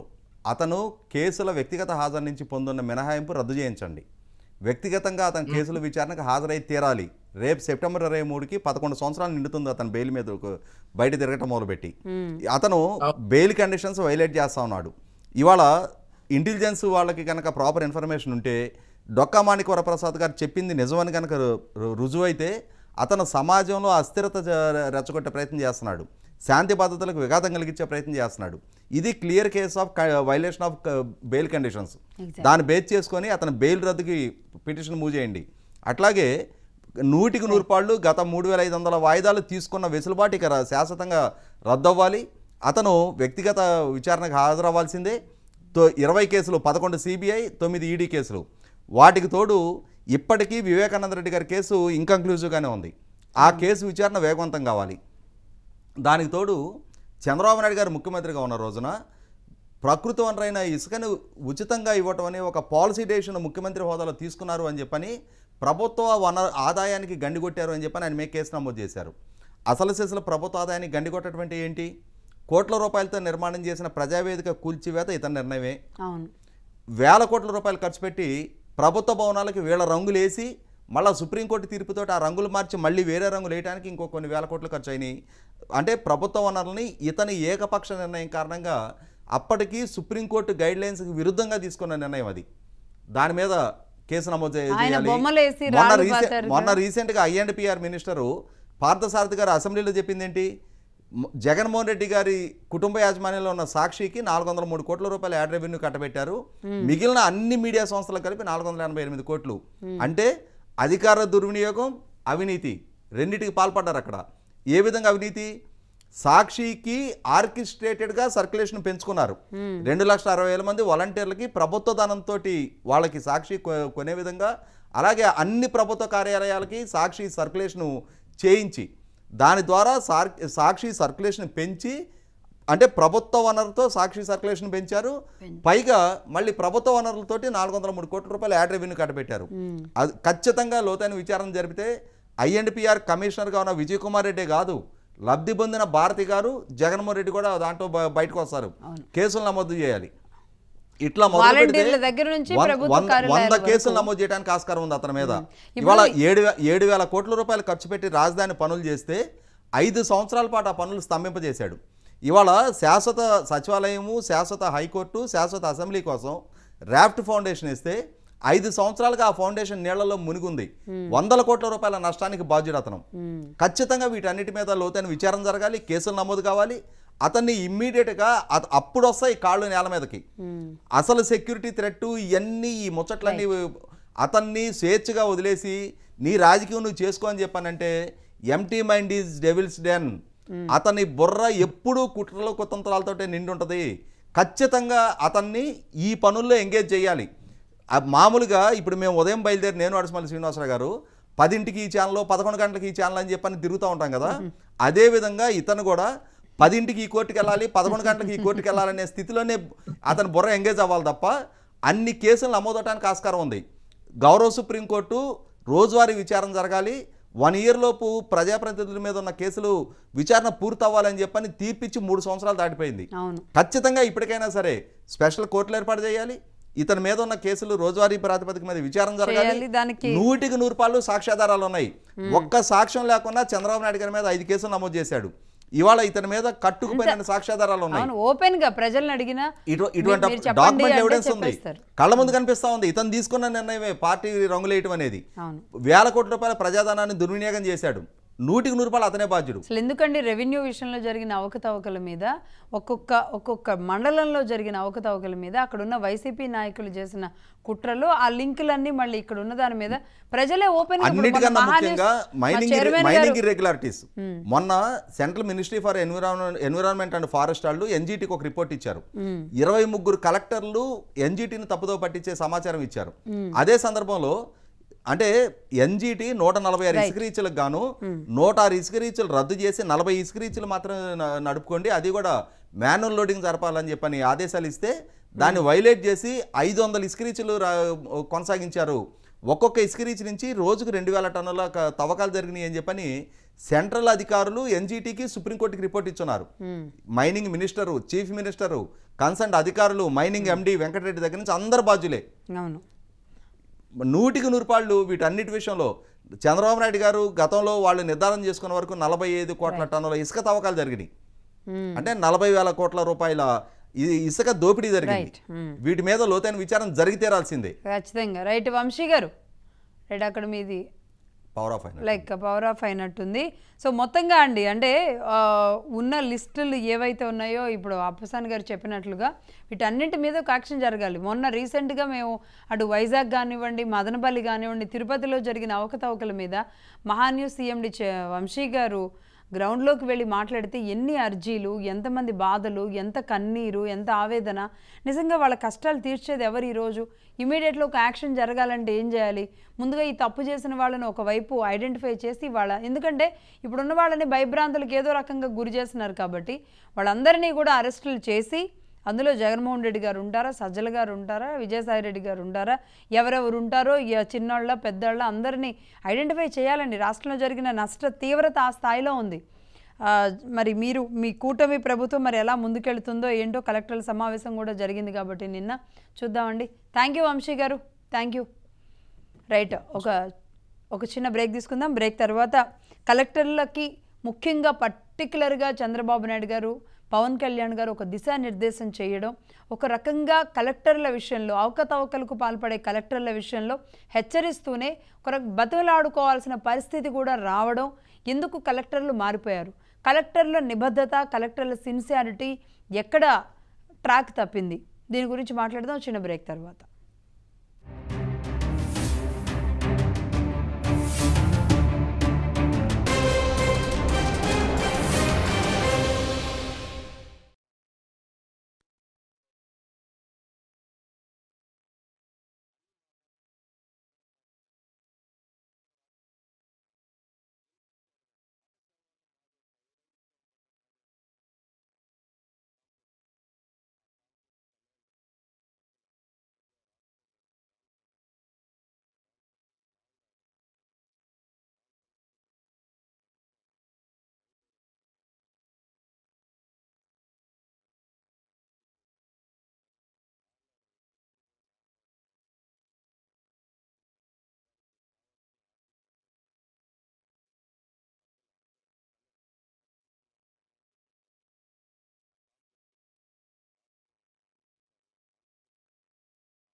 రైట్, కలెక్టర్ల విషయంలో చంద్రబాబు నాయుడు గారు, పవన్ కళ్యాణ్ గారు నిన్న చేసిన దిశానిర్దేశం ఇక నుంచి అంటే ఒక గుడ్ గవర్నెన్స్, హంగులు ఆర్భాటాలు లేదంటే వచ్చినప్పుడు బొకేలు ఇవ్వడం, రెడ్ కార్పెట్లు, ఈ హడావుడులు చేయాల్సిన అవసరం లేదు.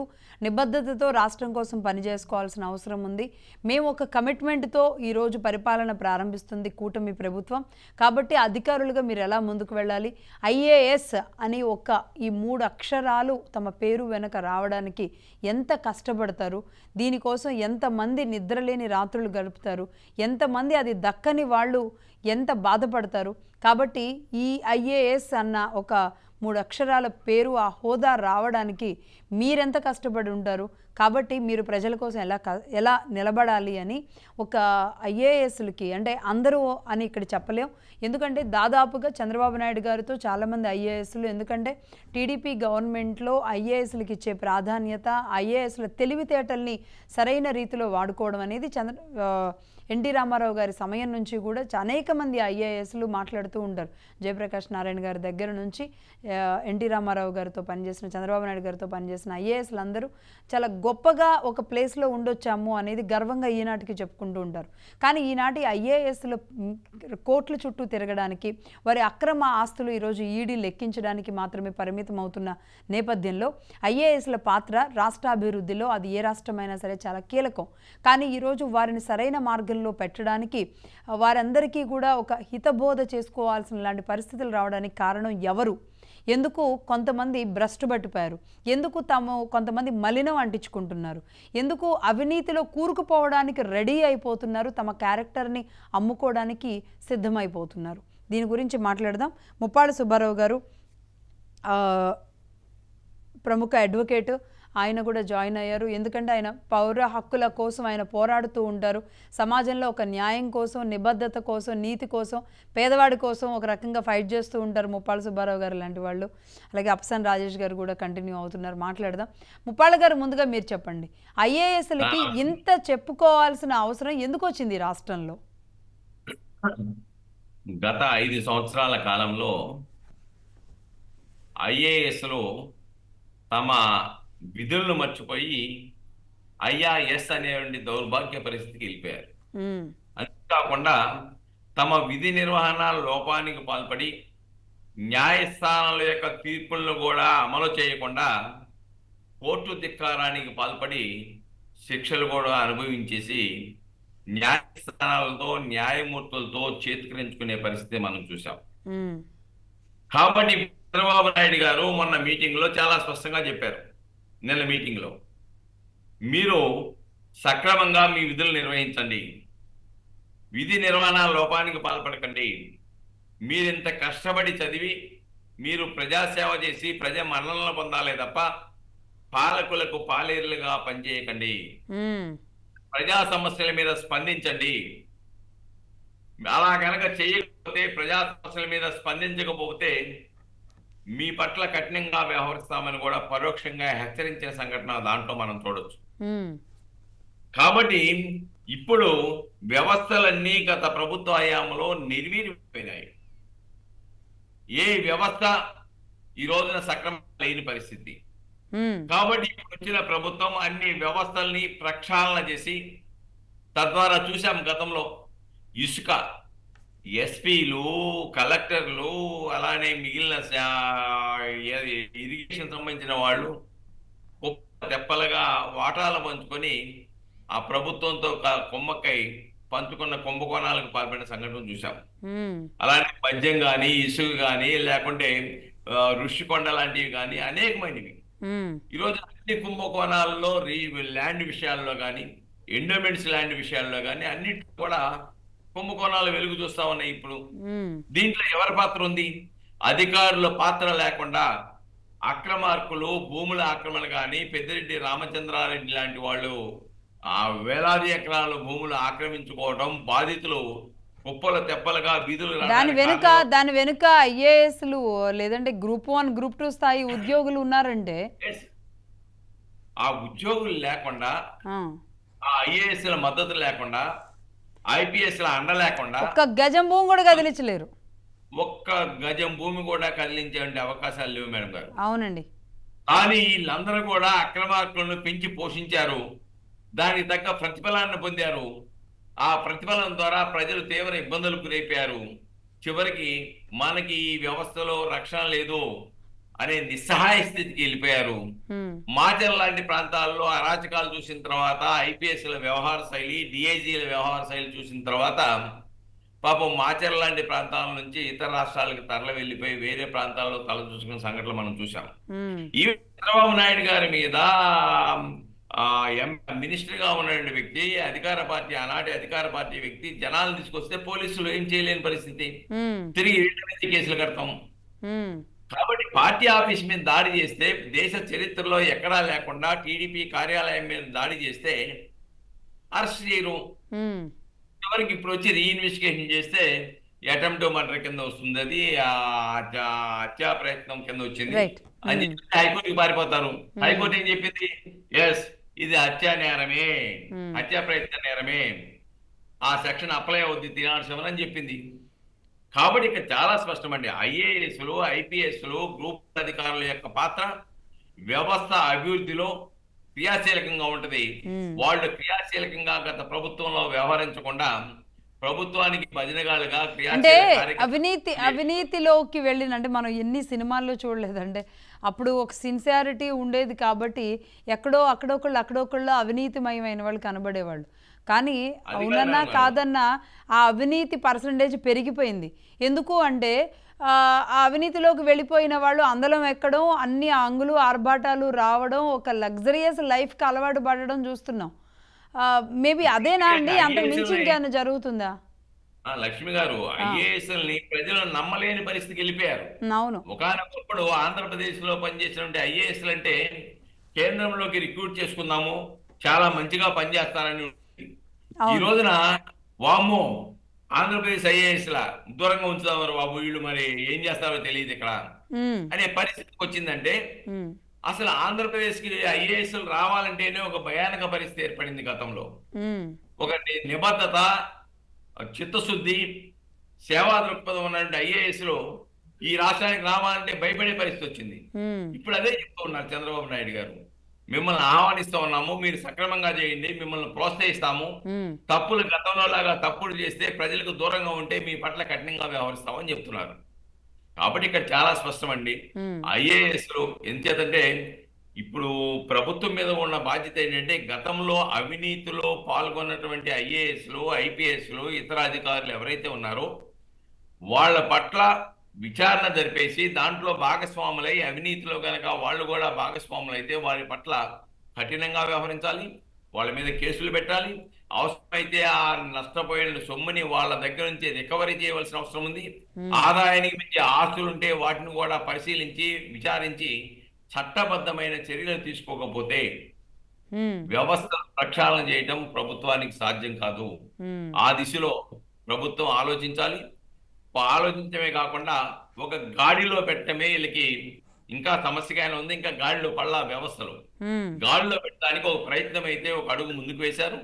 ఆ దిశలో కనుక వెళ్తే ప్రజలకు ఐఏఎస్ల మీద, అధికారుల మీద నమ్మకం ఏర్పడుతుంది తప్ప ఇప్పుడైతే నమ్మే పరిస్థితిలో ఐఏఎస్ని, ఐపీఎస్ని నమ్మే పరిస్థితిలో ఆంధ్ర రాష్ట్ర ప్రజలు లేరు అనేది వాస్తవం మేడం గారు.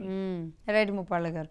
అప్సాన్ గారు మీరేమంటారు? ఆయన మళ్ళీ చంద్రబాబు నాయుడు గారు మళ్ళీ కలెక్టర్ల సమావేశంలో మళ్ళీ 95ని గుర్తు చేస్తూ గుడ్ గవర్నెన్స్ అండ్ కమిట్మెంట్ అప్రోచ్తో మనం ముందుకెళ్తామని ఆయన చెప్పిన తీరు, విజన్ 2047 పెట్టుకోవడం, నిన్న అర్ధరాత్రి 11:30 వరకు ఆయన కలెక్టర్లతో గడపడం అండి.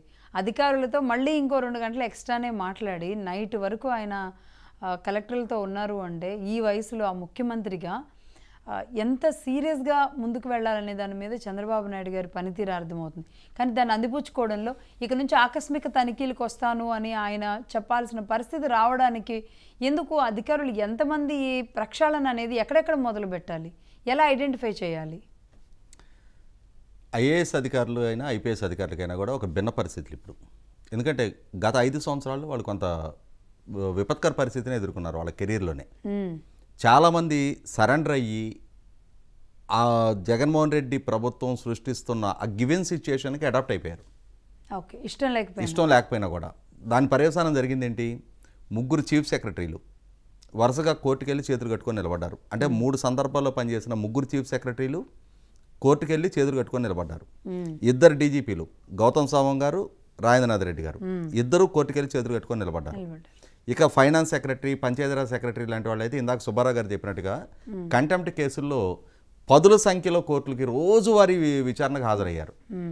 ఎందుకంటే రావత్తను అతను ద్వివేది పంచాయతీరాజ్లో ఉన్నప్పుడు వీళ్ళ మీద అసలు ప్రతిరోజు ఆరోపణలే. కంటెంప్ట్ కేసులు, మాకు పంచాయతీరాజ్ నిధులు మళ్లించారు, ఎన్ఆర్ఈసి బిల్లులు ఇవ్వట్లేదు, పనులు చేసిన బిల్లులు ఇవ్వట్లేదు అని చెప్పని ప్రతిరోజు చేతులు కట్టుకుని కోర్టుకు హాజరు కావాల్సి వచ్చేది. ఇటువంటి పరిస్థితులు చూసాం. తిరుపతి బై ఎలక్షన్ లో పైగా ముగ్గురు అధికారులు ఐఏఎస్ ఐపీఎస్ అంటే జెడ్పీ సీఈఓగా పనిచేసిన భాస్కర్ రెడ్డి దగ్గర నుంచి మొదలు పెడితే ఉరవకొండ ఈఆర్ఓగా ఉండి, అంటే జగన్మోహన్ రెడ్డి గారి ప్రభుత్వం వాళ్ళు పార్టీ తీసుకుంటున్న దొంగ ఓట్ల చేర్పులకు సహకరించిన పర్యవసానం ఉరవకొండ ఈఆర్ఓగా పనిచేస్తున్న జెడ్పీ సీఈఓ భాస్కర్ రెడ్డి దగ్గర నుంచి గిరీష అంటే తిరుపతి ఈఆర్ఓగా ఉండి తిరుపతి పార్లమెంట్ ఉప ఎన్నిక సందర్భంగా తన లాగిన్ ఐడి షేర్ చేశాడు అని చెప్పని సస్పెండ్ అయిన వాళ్ళు, Tirupati deputy municipal commissioner Chandramouleshwar Reddy, ఇట్లా ఎంతమంది అధికారులు సస్పెండ్ అయ్యారు? ఒక 100 మంది పైన బలయ్యారు. తహసీల్దార్లు, సిఐలు, ఎస్ఐలు, హెడ్ కానిస్టేబుల్ స్థాయి వరకు తిరుపతి పార్లమెంట్ ఉప ఎన్నిక సందర్భంగా జరిగిన తప్పులలో పాల్గొన్నందుకు, అట్లాగే దొంగ ఓట్ల చేర్పులు, అరులైన ఓట్ల తొలగింపుల్లో బాధ్యులైనందుకు ఎలక్షన్ కమిషన్ ద్వారా బిఎల్ఓ స్థాయి నుంచి మొదలు పెడితే ఐఏఎస్ అధికారి దాకా ఒక 100 మంది సస్పెండ్ అయ్యారు. ఇప్పుడు రీసెంట్గా కూడా ఇప్పుడు పెద్దిరెడ్డి గారు దీని మదనపల్లి ఇష్యూలో అసలు కాల్ చేసేదాకా వెళ్ళిపోయారు కదా. అవును. ఇప్పుడు ఏది ప్రభుత్వం మారినప్పటికి కూడా అంటే ట్రాన్స్ లో ఉన్నారండి. జగన్మోహన్ రెడ్డి ఏం చేశారంటే తన పాలన బాధ్యతలు చేపట్టగానే ఏబి వెంకటేశ్వర గారిని సర్వీస్ నుంచి దూరం చేయటం, అట్లాగే ఎల్వి సుబ్రహ్మణ్యం గారిని చీఫ్ సెక్రటరీ స్థాయిలో ఉన్న ఆయన్ని తన సబార్డినేట్ అధికారి చేత ట్రాన్స్ఫర్ ఆర్డర్స్ ఇచ్చి చీఫ్ సెక్రటరీ నుంచి బాపట్లో ఉన్న హెచ్ఆర్డి సెంటర్కి ట్రాన్స్ఫర్ చేయటం, ఈ రెండిటితోటి ప్రభుత్వ ఐఏఎస్ అధికారులు, ఐపీఎస్ అధికారులు ఒక భయాన్ని సృష్టించారు. డీజీ స్థాయిలో ఉన్న అధికారిని నేను సస్పెండ్ చేశా, సర్వీస్ నుంచి దూరం చేశా, చీఫ్ సెక్రటరీ స్థాయిలో ఉన్న అధికారిని డిమోట్ చేశా, మీరెంతా అనే ఒక భయాన్ని కలిగించిన పర్యవసానం అధికారులందరూ కూడా ఏంటంటే ఒక రకంగా సరెండర్ అయిపోయారు. ఆ సరెండర్ అవ్వబట్టే కదా ఇవాళ ఇసుక అక్రమ తవ్వకాల మీద ఎన్జిటి పదే చీఫ్ సెక్రటరీకి లేఖలు రాస్తే చీఫ్ సెక్రటరీ 8 సార్లు ఎన్జిటి లేఖలకు స్పందించాల. చివరికి 23 కలెక్టర్లు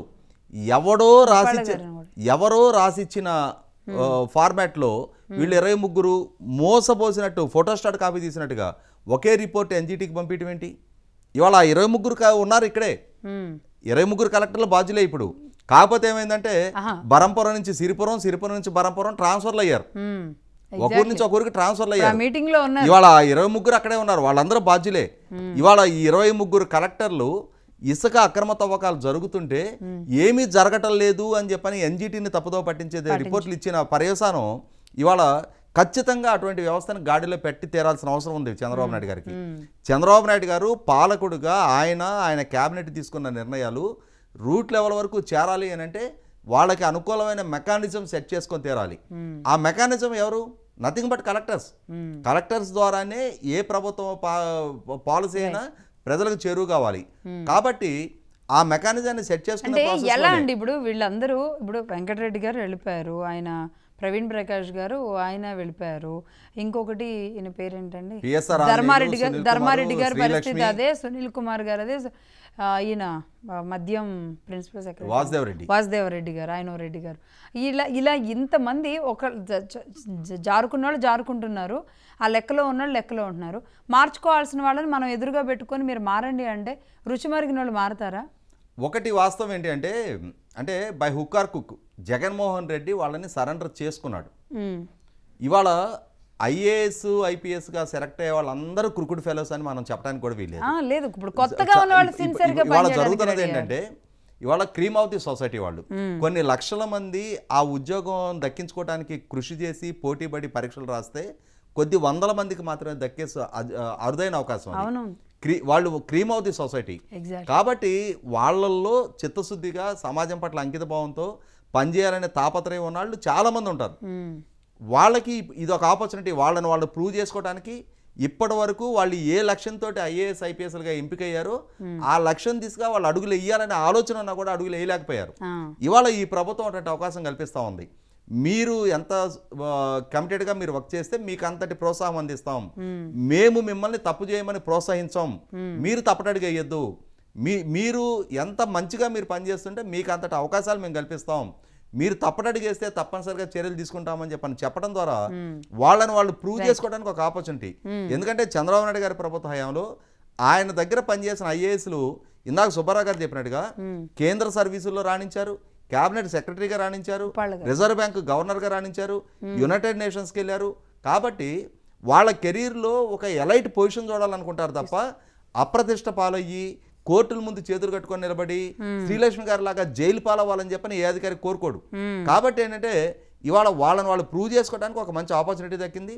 100% ఇవాళ బ్యూరోక్రాట్స్ అండ్ ప్రభుత్వం అందరూ కలిపి సమిష్టిగా అంటే పొలిటికల్ బాసులు బ్యూరోక్రాట్స్ సమిష్టిగా కనుక ప్రజల సమస్యల పట్ల స్పందించాలి. అధికార వ్యవస్థకి సరైన సలహాలు కూడా వీళ్ళే ఇవ్వాలి కదా. ఇవాళ జగన్మోహన్ రెడ్డి తప్పటడుగులు వేసాడు అనంటే, ఆ రోజు అతను బిజినెస్ రూల్స్ అతిక్రమించి నిర్ణయాలు చేశాడు అనంటే, రూల్ ఆఫ్ లా పాటించలేదు అనంటే ఖచ్చితంగా వీళ్ళు ఇచ్చిన సలహాని వాళ్ళు పాటించలేదు. కాబట్టి అతను మనసరికి వీళ్ళు కూడా సలహాలు ఇవ్వటం మానేశారు. ఇవాళ మీరు మెరుగైన ప్రతిపాదనలతో రండి, నేను స్వీకరించడానికి సిద్ధంగా ఉన్నా అని చెప్పని సాక్షాత్తు ముఖ్యమంత్రి చెప్తా ఉన్నాడు. మీరు ఇంకా బెటర్ పాలసీస్తో ముందుకొస్తే వాటిని అడాప్ట్ చేసుకోవడానికి సిద్ధంగా ఉన్నానని ఒక ముఖ్యమంత్రి చెప్తున్నప్పుడు ఖచ్చితంగా వాళ్ళల్లో కూడా ఒక ఆరోగ్యకరమైన పోటీతత్వం పెరుగుద్ది. మేము మా పనితీరు మెరుగుపరచుకోవడానికి ముఖ్యమంత్రి ఒక అవకాశం ఇస్తున్నాడు, తద్వారా మా పనితీరు మెరుగుపరచుకుంటాం, మెరుగైన అధికారులుగా ప్రజలకు చేరువవుతాం అనే భావన వాళ్ళలో 100% కలగటం సహజం. కాబట్టి గతంలో జరిగింది అది గతం కదా. ఇప్పటికిప్పుడు మొత్తాన్ని అందరిని తప్పించి కొత్త వాళ్ళతోటి రీప్లేస్ చేయడానికి అవ్వదు. ఇప్పుడు ఈ మీటింగ్ లో కూడా ముప్పాళ్ళ గారితో మాట్లాడదాం. ముప్పాళ్ళ గారు, నిన్న కలెక్టర్ల మీటింగ్ లో ఇప్పుడు అప్సాన్ గారు చెప్పినట్లుగా దాదాపుగా 23 మంది లెక్కలో, అంటే ఎవరు అనుయాయులుగా పనిచేశారు, ఎవరు ప్రజల సొమ్ముని అటు ఇటు మార్చడానికి పనిచేశారు, ఎవరు సిన్సియర్గా పనిచేసి ఇబ్బందులు ఎదుర్కొన్నారు, అక్కడున్న అందరికీ తెలుసు ఎవరు ఏంటి అవతల ఉన్న క్యారెక్టర్కి. ఎందుకంటే వాళ్ళు సామాన్యమైన వ్యక్తులు కాదు, ఎదురుగా కూర్చున్న వాళ్ళు కూడా ఉద్దండులు, ఐఏఎస్లు. కాబట్టి అప్పటికైనా ఒక బాధ, నేను తప్పు చేశాను అన్న ఫీలింగ్ నిన్న కనుక వచ్చుండుంటే, సిన్సియర్గా ఒక ప్రభుత్వం చెబుతున్న విషయాలు విని వీళ్ళలో మార్పు రావాలి, వస్తుందంటారా? ఇక్కడ ఒకటి మేడం గారు, ఆల్రెడీ చంద్రబాబు నాయుడు గారు చెప్తూ, మీరు ఐఏఎస్లో అధికారం ఉంది కదా అని ప్రజల మీద పెత్తనం చెలాయించొద్దు గతంలో లాగా, మీరు విధుల్ని మీకున్న పరిధులు దాటి వ్యవహరించొద్దు, మీరు మీ విధి నిర్వహణ లోపానికి పాల్పడొద్దని హితబోధ చేశారంటేనే దాని అర్థం మీలో ఉన్నటువంటి కొంతమంది అలాంటి వ్యక్తులు మార్పు రావాలి అని చెప్పేసి పైనుంచి హెచ్చరిక మాత్రమే అనే విషయాన్ని మనం ఇక్కడ గమనించాలి. అంతేకాకుండా ఇసుకలో 23 మంది కలెక్టర్లు, అలాగనే మాకు తూర్పుగోదావరి జిల్లా నుంచి మొన్న డీజీపీ ఆఫీసులో రిపోర్ట్ ఇచ్చాడు ఎస్పీ, ఆయన హైకోర్టుకు ఒక రిపోర్ట్ ఇచ్చారు. అసలు ఇక్కడ అక్రమ తవ్వకాలే జరగట్లేదని చెప్పేసి అందరినీ బయటికి పంపించేసి ఒక పడవలో నుంచి ఫోటో తీసి ఫోటో పెట్టాడు. ఇలాంటి వాళ్ళు ఈ రోజున ఆనాడు వ్యవహరించే అధికారుల మీద ఏదైతే ఉందో వాళ్ళ మీద కఠినంగా వ్యవహరించడమే కాదు, దాని పట్ల ఇప్పుడు ఇంకోటి కూడా చెప్పారు నిన్న మీటింగ్ లో కూడా, ఏదైతే ఇసుక అక్రమ తవ్వకాలు ఏవైతే జరిగినాయో దాన్ని గూగుల్ ద్వారా కూడా మేము పర్యవేక్షిస్తాము, ఆ టెక్నాలజీని కూడా ఉపయోగించుకుంటాము, వాళ్ళ మీద చర్య తీసుకుంటామని స్పష్టంగా చంద్రబాబు నాయుడు గారు వెల్లడించిన విషయాన్ని ఇక్కడ మనం గమనంలోకి తీసుకోవాలి మేడం గారు. అంతేకాకుండా నిన్న కలెక్టర్ల మీటింగ్ లో ఇంకోటి చెప్పారు, ఏవైతే పేదవాళ్ళకి ఇళ్ల స్థలాలు ఇస్తామని చెప్పేసి భూములు అతి తక్కువ విలువ గల భూముల్ని అతి ఎక్కువ విలువతో కొనుగోలు చేసి అక్రమాలకు పాల్పడ్డారో వాటిలో కూడా ఐఏఎస్లు, ఐపీఎస్లు లేకుంటే ఆ హోదా కలిగిన వాళ్ళు చాలా మంది దాంట్లో భాగస్వాములు అయ్యారు. కాబట్టి అతి తక్కువ విలువ గల భూమిని పేదవాళ్ళకి ఇళ్ల స్థలాలు ఇస్తున్నారనే పేరుతో 5 రెట్లో 6 రెట్లో 10 రెట్లో ఎక్కువకి ఆ భూములు కొనుగోలు చేసి అక్రమాలకు పాల్పడ్డారు. అంటే అంటే డెఫినెట్ గా దాంట్లో ఎవరి పాత్ర ఉంటది?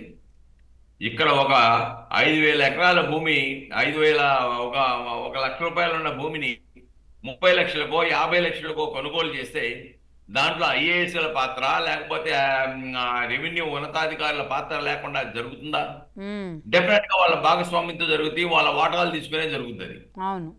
కాబట్టి ఆ విధంగా మా తూర్పు గోదావరి జిల్లాలోనే అనేక ప్రాంతాల్లో కోట్లాది రూపాయలు కుంభకోణం ఆ భూమి కొనుగోలులో జరిగింది.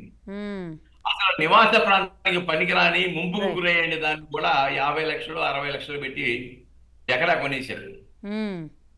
దాని మీద పెద్ద అల్లడి జరిగింది. అలాగే రాష్ట్ర వ్యాప్తంగా కూడా ఈ యొక్క పేదలకు భూములు ఇవ్వాలని చెప్పేసి కొనుగోలు చేసిన భూములో పెద్ద ఎత్తున కుంభకోణాలు జరిగినాయి. ప్రభుత్వ పాత్ర, ఐఏఎస్ల పాత్ర ఉంది. కాబట్టి ఈరోజు నిన్న మీటింగ్ లో చాలా స్పష్టంగా చెప్పారు చంద్రబాబు నాయుడు గారు, మీరు మంచిగా చేయండి, మిమ్మల్ని ప్రోత్సహిస్తాము.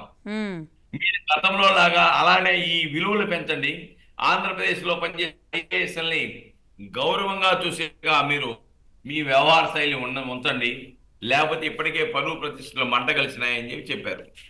కాబట్టి ఏదేమైనప్పుడు కూడాను ఇక్కడ మనం ఒకటి స్పష్టంగా గుర్తుపెట్టుకోవాలి మేడం గారు, మదనపల్లిలో దహనం జరిగినటువంటి ఆ సాక్ష్యాలకి దస్త్రాలని కాల్చివేసిన సంఘటనలో దాంట్లో సిసోడియా గారు వెళ్ళినప్పుడు చాలా స్పష్టంగా చెప్పారు. ఒక సీనియర్ ఐఏఎస్ అధికారి సిసోడియా పర్యవేక్షణకి వెళ్ళినప్పుడు ఎవరున్నారో చెప్పమంటే కుప్పలు తెప్పలుగా జనాలు ఫిర్యాదులు వచ్చినాయి. అవును. చంద్రబాబు నాయుడు మొన్న మహాన్యూస్ నిర్వహించిన కార్యక్రమానికి అండి 2.5 గంటలు అక్కడ వంశీ గారు కూర్చుంటే దాదాపుగా 500 అర్జీలు, 500 సమస్యలు వచ్చేసినాయి. 500 మంది వచ్చారు బాధితులు. అంటే ఇవన్నీ చూస్తే మనకి ఏమవుతుంది లక్ష్మి గారు, ఎన్ని అక్రమాలు, అన్యాయాలు, దోపిడీలు ఏ విధంగా అధికారులు ఉపయోగించారో మనకి స్పష్టంగా కళ్ళ కనబడుతున్నాయి కదా. ఇప్పుడు స్వేచ్ఛగా మీరు బయటికి రండి, మీకు రక్షణ కల్పిస్తాము, మీ బాధలు చెప్పుకోండి, మీకు పరిష్కారం ఇస్తామని చెప్పేసి ప్రభుత్వం చెప్పింది. కాబట్టి ఈ రోజున కుప్పలు తెప్పలుగా ఫిర్యాదులు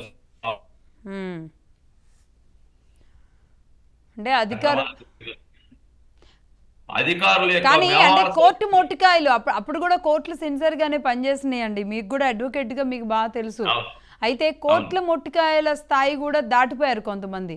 అంతకు మించి అంటే వీరికి ఏమంటారు అంటే వ్యక్తిత్వ వికాస క్లాసులు లేదంటే వివేకానంద స్ఫూర్తి ఇలాంటివి ఏమైనా చెబితే కొంచెం ఆ క్యారెక్టర్ ఏమైనా ఇగ్నైట్ అవుతుందా?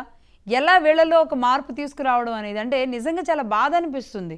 వాళ్ళు చెబితే వినేలాంటి సొసైటీని, పరిస్థితులని మార్చుకోవాల్సిన గొప్ప స్థానంలో ఉన్న వాళ్ళు ఈరోజు వాళ్ళు చెప్పించుకునే స్థానంలోకి దిగజారిపోయారు.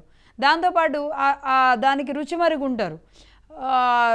ఇబ్బడి ముబ్బడిగా వచ్చి పడుతున్న నోట్ల కట్టలో లేదంటే ఆస్తులకో ఎట్లా ఇక్కడ నుంచి ఒక్కసారిగా మారడం అనేది ఎలా సాధ్యమవుతుంది? మేడం గారు, రాజ్యాంగం డాక్టర్ సాహెబ్ అంబేద్కర్ చెప్తూ రాజ్యాంగం ఎంత గొప్పగా ఉన్నా దాన్ని అమలుపరిచే వారు సరిగా లేకపోతే ఆ వ్యవస్థ పనిచేయదు అన్నాడు. ఎవరు పనిచేసేవాళ్ళు? ఐఏఎస్లు. లేదంటే గతంలో ముద్దాయిలుగా ఉండి ఆర్థిక నేరాలకు పాల్పడిన వ్యక్తులు, నేరాలతో కొంత సతమతం వ్యక్తులు, ఆర్థిక నేరాల్లో ఉన్నటువంటి ఐఏఎస్లు ఈ రాష్ట్రాన్ని పంచారు. కాబట్టి వ్యవస్థ అటువంటి వ్యవస్థ ఉంటే ఏ విధంగా ఈ ప్రజాస్వామిక వ్యవస్థ సక్రమంగా పనిచేస్తుంది అదే చూపించారు, ప్రజలు చూశారు. చంద్రబాబు నాయుడు లాంటి వారు, అనుభవం ఉన్న వాళ్ళు, రాజకీయ విజ్ఞత ఉన్నవాళ్ళు పాలిస్తే ఎలా ఉంటది? లేదు, ఆర్థిక నేరాల్లో ఇరుక్కుపోయి కోట్లాది రూపాయల కుంభకోణాల్లో ఉన్నటువంటి ఆ ముద్దాయిలుగా ఉన్న వ్యక్తులు పాలన సాగిస్తే ఎలాగవుద్ది? వాళ్ళ ఆలోచనలు ఏ విధంగా ప్రాక్షణ్యం ఆలోచనలు ఉంటాయో, ఏ విధంగా శవరాజకీయాలు చేస్తారో చాలా స్పష్టంగా ప్రజలు గమనించారు.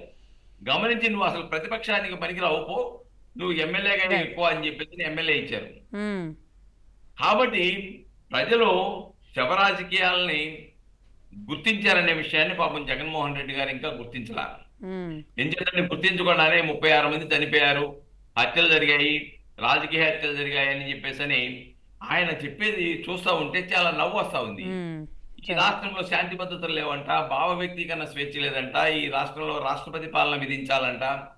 కాబట్టి ఇవన్నీ చూస్తుంటే దెయ్యాలు వేదాలు వల్లించినట్టుగా కనబడతా ఉంది.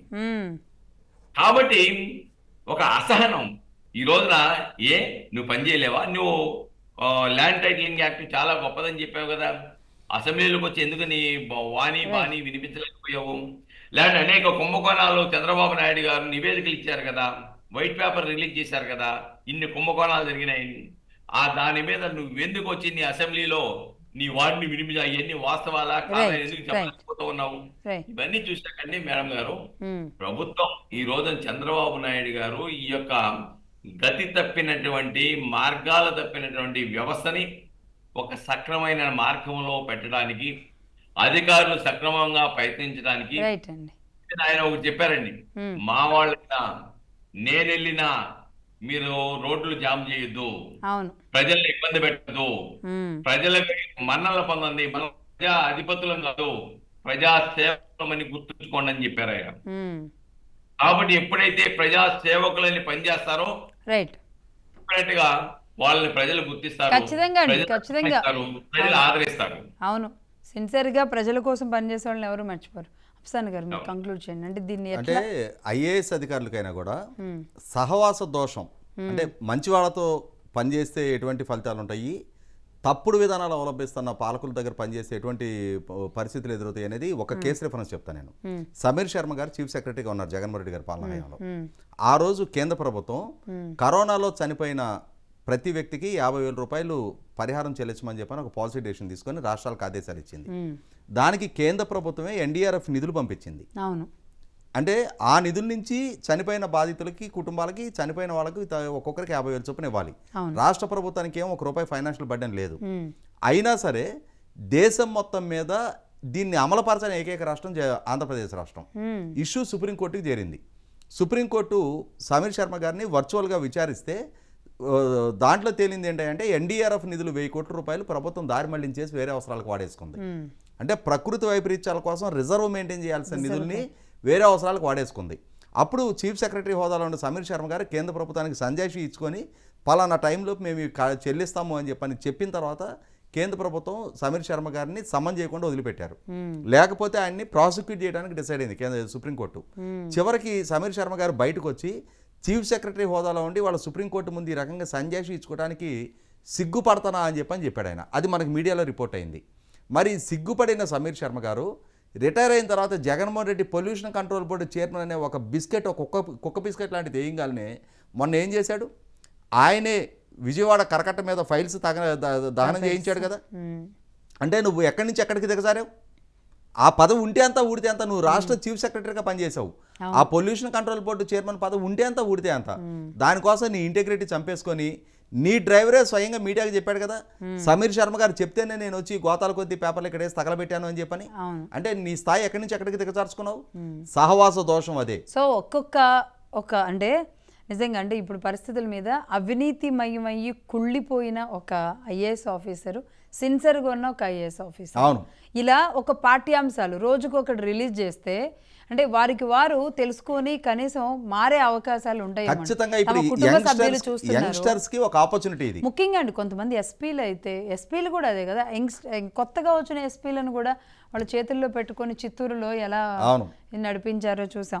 సరే, ఈ ఎపిసోడ్ ఇప్పటివరకు ముప్పాళ్ళ గారు అప్సాన్ గారు మాట్లాడింది చూసిన తర్వాత అయినా అవినీతిమయమైన అధికారులు, ఐఏఎస్ల్లో, గ్రూప్ 1 అధికారుల్లో, ఐపీఎస్ల్లో ఒక చిన్న మార్పు అయినా, కొంతమందిలో అయినా మార్పు రావాలని మీరంతా మనస్ఫూర్తిగా మీరు చదివిన చదువుకి, మీ జన్మనిచ్చిన తల్లి కోరికకి, ఈ స్థాయికి వచ్చి మీరు ఆ స్థాయిలో ఉన్నందుకు మిమ్మల్ని చూసి గర్వపడుతున్న మీ వాళ్ళ ఔన్నత్యం నిలబడేలాగా మీరంతా ఒక్కసారి గుర్తు చేసుకొని సిన్సియర్గా దేశం కోసం, రాష్ట్రం కోసం, ప్రజల కోసం పనిచేయండి అని మహాన్యూస్ కూడా పర్టికులర్గా విజ్ఞప్తి చేస్తుంది.